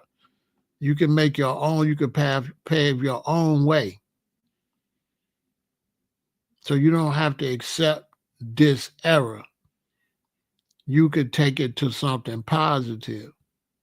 So don't let nobody tell you, "Oh, this is a different era. This is not like that no more." Because people like that can't really be comprehending what you be saying. They willing to accept less than. They're willing to accept that our children only read up to that people can't read, but up to the fifth grade level. So they'll be like, "Oh, if you talk about changing that, they'll say it's a different era. We can't read nowadays, dude. What are you talking about?" We talk about maybe learning how to read nowadays. Maybe that's what we talk about. Maybe if in this era we saying you can't read and you only read up to the fifth grade, maybe we saying you need to read better. So for somebody to say, "Well, this is a different era. This is the era where we can't read," it's obvious it's the era you can't read if you say something like that. You proving that we need to do better. You ain't proving me wrong. You proving that we got to do better. We got to get better comprehension skills and everything. Because, you know, if you want to be somebody's father of some children and you don't want to have a change what's going on for the better, and you just want to accept that this is the era it is and don't try to talk about changing it, you ain't going to be no good father. Because you're willing to accept it like it is, because that's what that sounds like. It sounds like E. Stiggers is accepting it. This is what it is now, dude. You see what I'm saying? We know what era it is the worst. That's what we talking about. Ain't nobody married. And I'm telling you, married people, stay away from these new era people and create some new people to hang with. Because if you get married and you hang around certain people, your marriage is going to fail because they have an attitude and they willing to stick with this failure society the way it has failed. And you got to change your outcome in life and you got to be a part of change. Don't you be around people that accept this like this. Get away from them. If they accept this society like this, get away from them and make yourself a better society and be separated. And see, if you listen to what I'm telling you, it's going to separate you from that type of stuff. Because now you all will start socializing, birds of a feather flock together. Don't got to be a lot of y'all. the ones that are start hanging like that. Start hanging like that. Because people say, well, Pharaoh, you saying single people shouldn't hang with married people? No. Single people should hang with single people, because how you going to get married if you hang with people that's already married? If I'm single and I want to get a wife, should I hang with a bunch of husbands and wives? No. I should hang with single people so I can find a woman. I can't find no woman hanging with married people. But if married people want to stay married, should they hang with single people? No. Because single people's not going to have the morals and the standards that they're trying to have. They need to be hanging with their own kind if they want to build that, if they want to build successful marriages. Marriages is flopping because you hanging with too many single people. And there's y'all, some of y'all are out there getting married. I'm giving you game. Stay away from single people and learn how to enjoy yourselves together and stop looking to hang out all the time and being so thirsty. And have dinner parties for married couples. Not no single people coming up in your house with you and your wife. Let them go to single stuff. You don't want them around you. Men, you don't want single men around you and your wife. He hunting. So why would you bring him around your wife? Let him go find him a woman. What? Ain't no women there if you married. Is your woman available? Well, why you bringing a single man that's hunting around your wife? Look, even this far, if you married and you got some children and you got two brothers, your own brothers, and they not married, they run around, you don't want them all up in your house. They're a bad example for you. They're a bad example for your son. Let them go in the single world. Your two brothers that ain't married will destroy your marriage. Facts. Women, your sisters and cousins that ain't married will destroy your marriage. They cannot build your marriage. All they can do is tear it down. And one reason that couples stayed married so long is because couples stayed around couples. That's how they were successful. They went to parties with couples. Your daddy and his wife, Mr. Hardy and Mrs. Hardy, Mr. and Mrs. Kennedy, Mr. and Mrs. Richardson, Mr. and Mrs. Bruce, Mrs. and Mrs. Jackson. This is how they used to have functions. And that's how they stayed married till they passed away. Now, you got a couple of married couples at that function with a whole bunch of single people, and marriages is failing. First, it's not no motivation. Nobody's going to get motivated. And you don't set no example for each other. You don't accept no examples for your sons.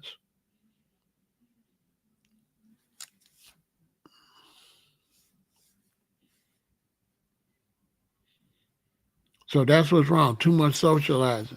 And you're not having the type of socializing that married people. Married people have a different type of socializing than single people. And you have too many married people socializing like they single, and they ended up single.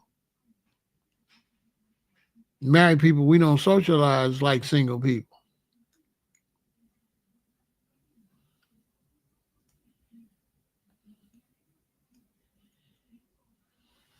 So I hope y'all learn from this.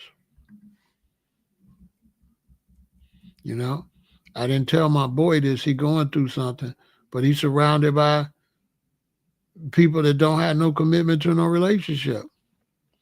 So he don't have no influence that was helping him and his queen stay together. They were surrounded by single people, and it ruined them. I'm telling you, man, all of these marriages, they ain't just breaking up. They breaking up, but not just because of that, but being around single people is involved with every marriage that get a divorce. Every marriage that get a divorce, there's influences from single people, whether it's from movies, TVs, or in person. The mentality of single people destroys marriages. And if you want to bring marriage back, you got to go back to where they used to do things, and married people only dealt with married people.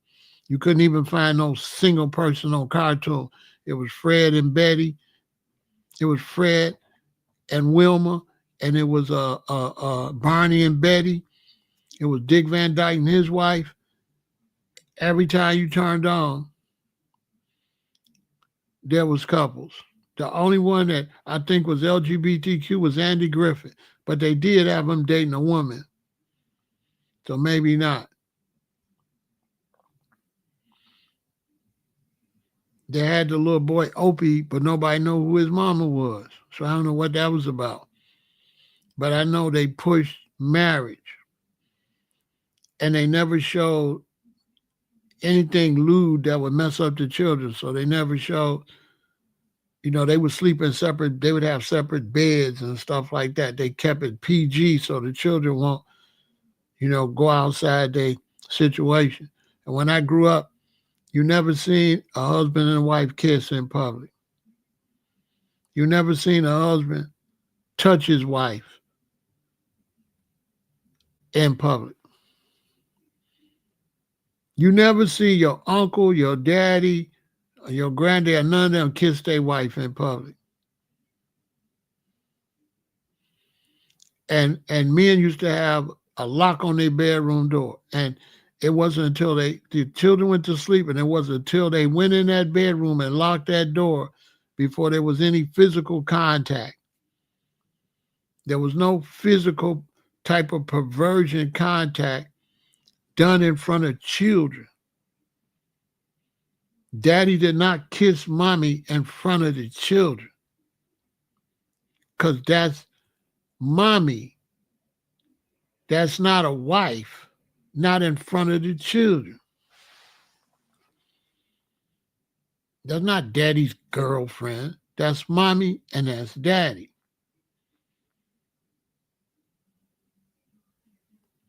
And back in those days, nobody liked that. So I remember when people drive the street and you be out there grinding, kissing on your girlfriend, people would stop and say, go get a room.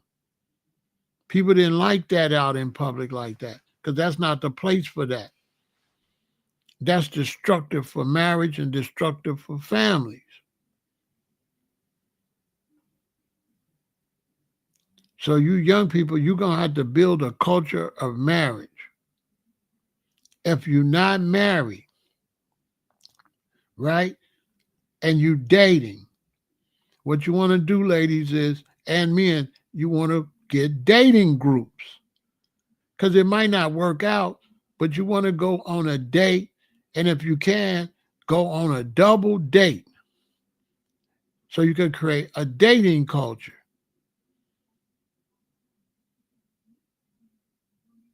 If you got a new man, hang out with somebody else that's got a new man. And then when you start getting it together, then you start inviting dinners with married couples. And so if you want your marriage to be strong, and you with your woman like that, and y'all kind of bonded, and your brother's married, ladies, like you got a man and y'all kind of bonded, and it looked like y'all might be getting married soon, but y'all been really tight for a couple of years. And your brother's brother is married to a wife and been married. Have a dinner, invite his brother and his wife. I'm giving you game, ladies. Invite a married couple to come have dinner with you and your man. This is going to encourage y'all to get married and be a good couple. So couples, hang out with couples. If you love a woman, hang out, men, if you love your woman, hang out with a man that loves his woman.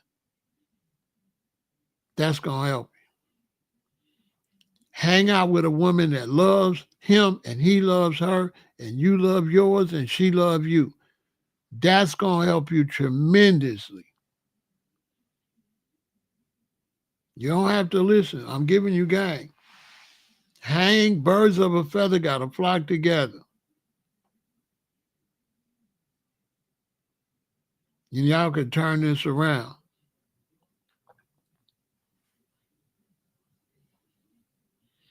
And if you're a woman and you're single, fix yourself up. Go outside looking good. Go outside looking the best you can. And that way a man will come and say, hey, what's your name? You're trying to get a man to come and introduce himself. So go out there and show him what you got. This is a part of nature. If you go in nature, certain birds, she started doing certain things to let the men know, hey, I'm looking for a man. All the animals do that. So ladies, go out there and let a man know you're looking for a man. Don't be shy. There's somebody out here for everybody. And let's try to put this thing back together and try to put marriage back together, because if we can put marriage together, then we can put families together. If we can pull families together, we can help our children get better grades, get out of gangs, won't have all this gang violence, won't have all this suicide, wouldn't have all this overdosing, alcoholism. We wouldn't have all that if we put strong families back together. But you can't put families back together without marriage. Strong marriage leads to a strong family. That's what you got to do.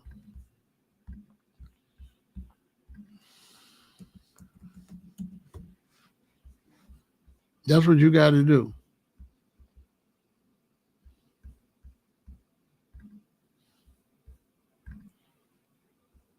If you want to have a strong family, you got to have a strong marriage.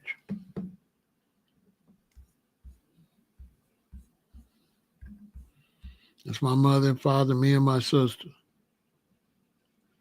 And my mother and father stayed together. My mother passed away first and he passed away second. And y'all thought I was lying. See that? That's a tailor-made suit I got on. My daddy stuff bought out the store. He got a store-bought suit. You see, I don't got a jacket. I got a lapel made on my vest. Tie made out the same material. That's a silk shirt. And I ain't nothing but like, I'm probably 19, 18, 19. In case people think I wasn't really that. I was a player already. I was really had my game together when it came to fashion. I got on the best outfit out of all four of them that I got made myself. And that's a houndstooth material too. If I would have known, I would have took pictures and all that stuff. You know, back then we didn't take pictures that much. I don't know why we took this one. We went somewhere and took this picture at a mall or something. I'm sure it was my mother's idea. Look, you could see that she didn't like the cameraman, messed her picture up. Look at her. She don't like the cameraman, do she? Look how she looking at her. Some of me wasn't doing right. Everybody else smiling. She looking at him like, what is you doing? Look. The cameraman, he was getting on her nerves. I hope y'all learn from that. I just want to talk about that. And ladies, send your pictures. Send your pictures to PharaohElAton at yahoo.com. Victory and love.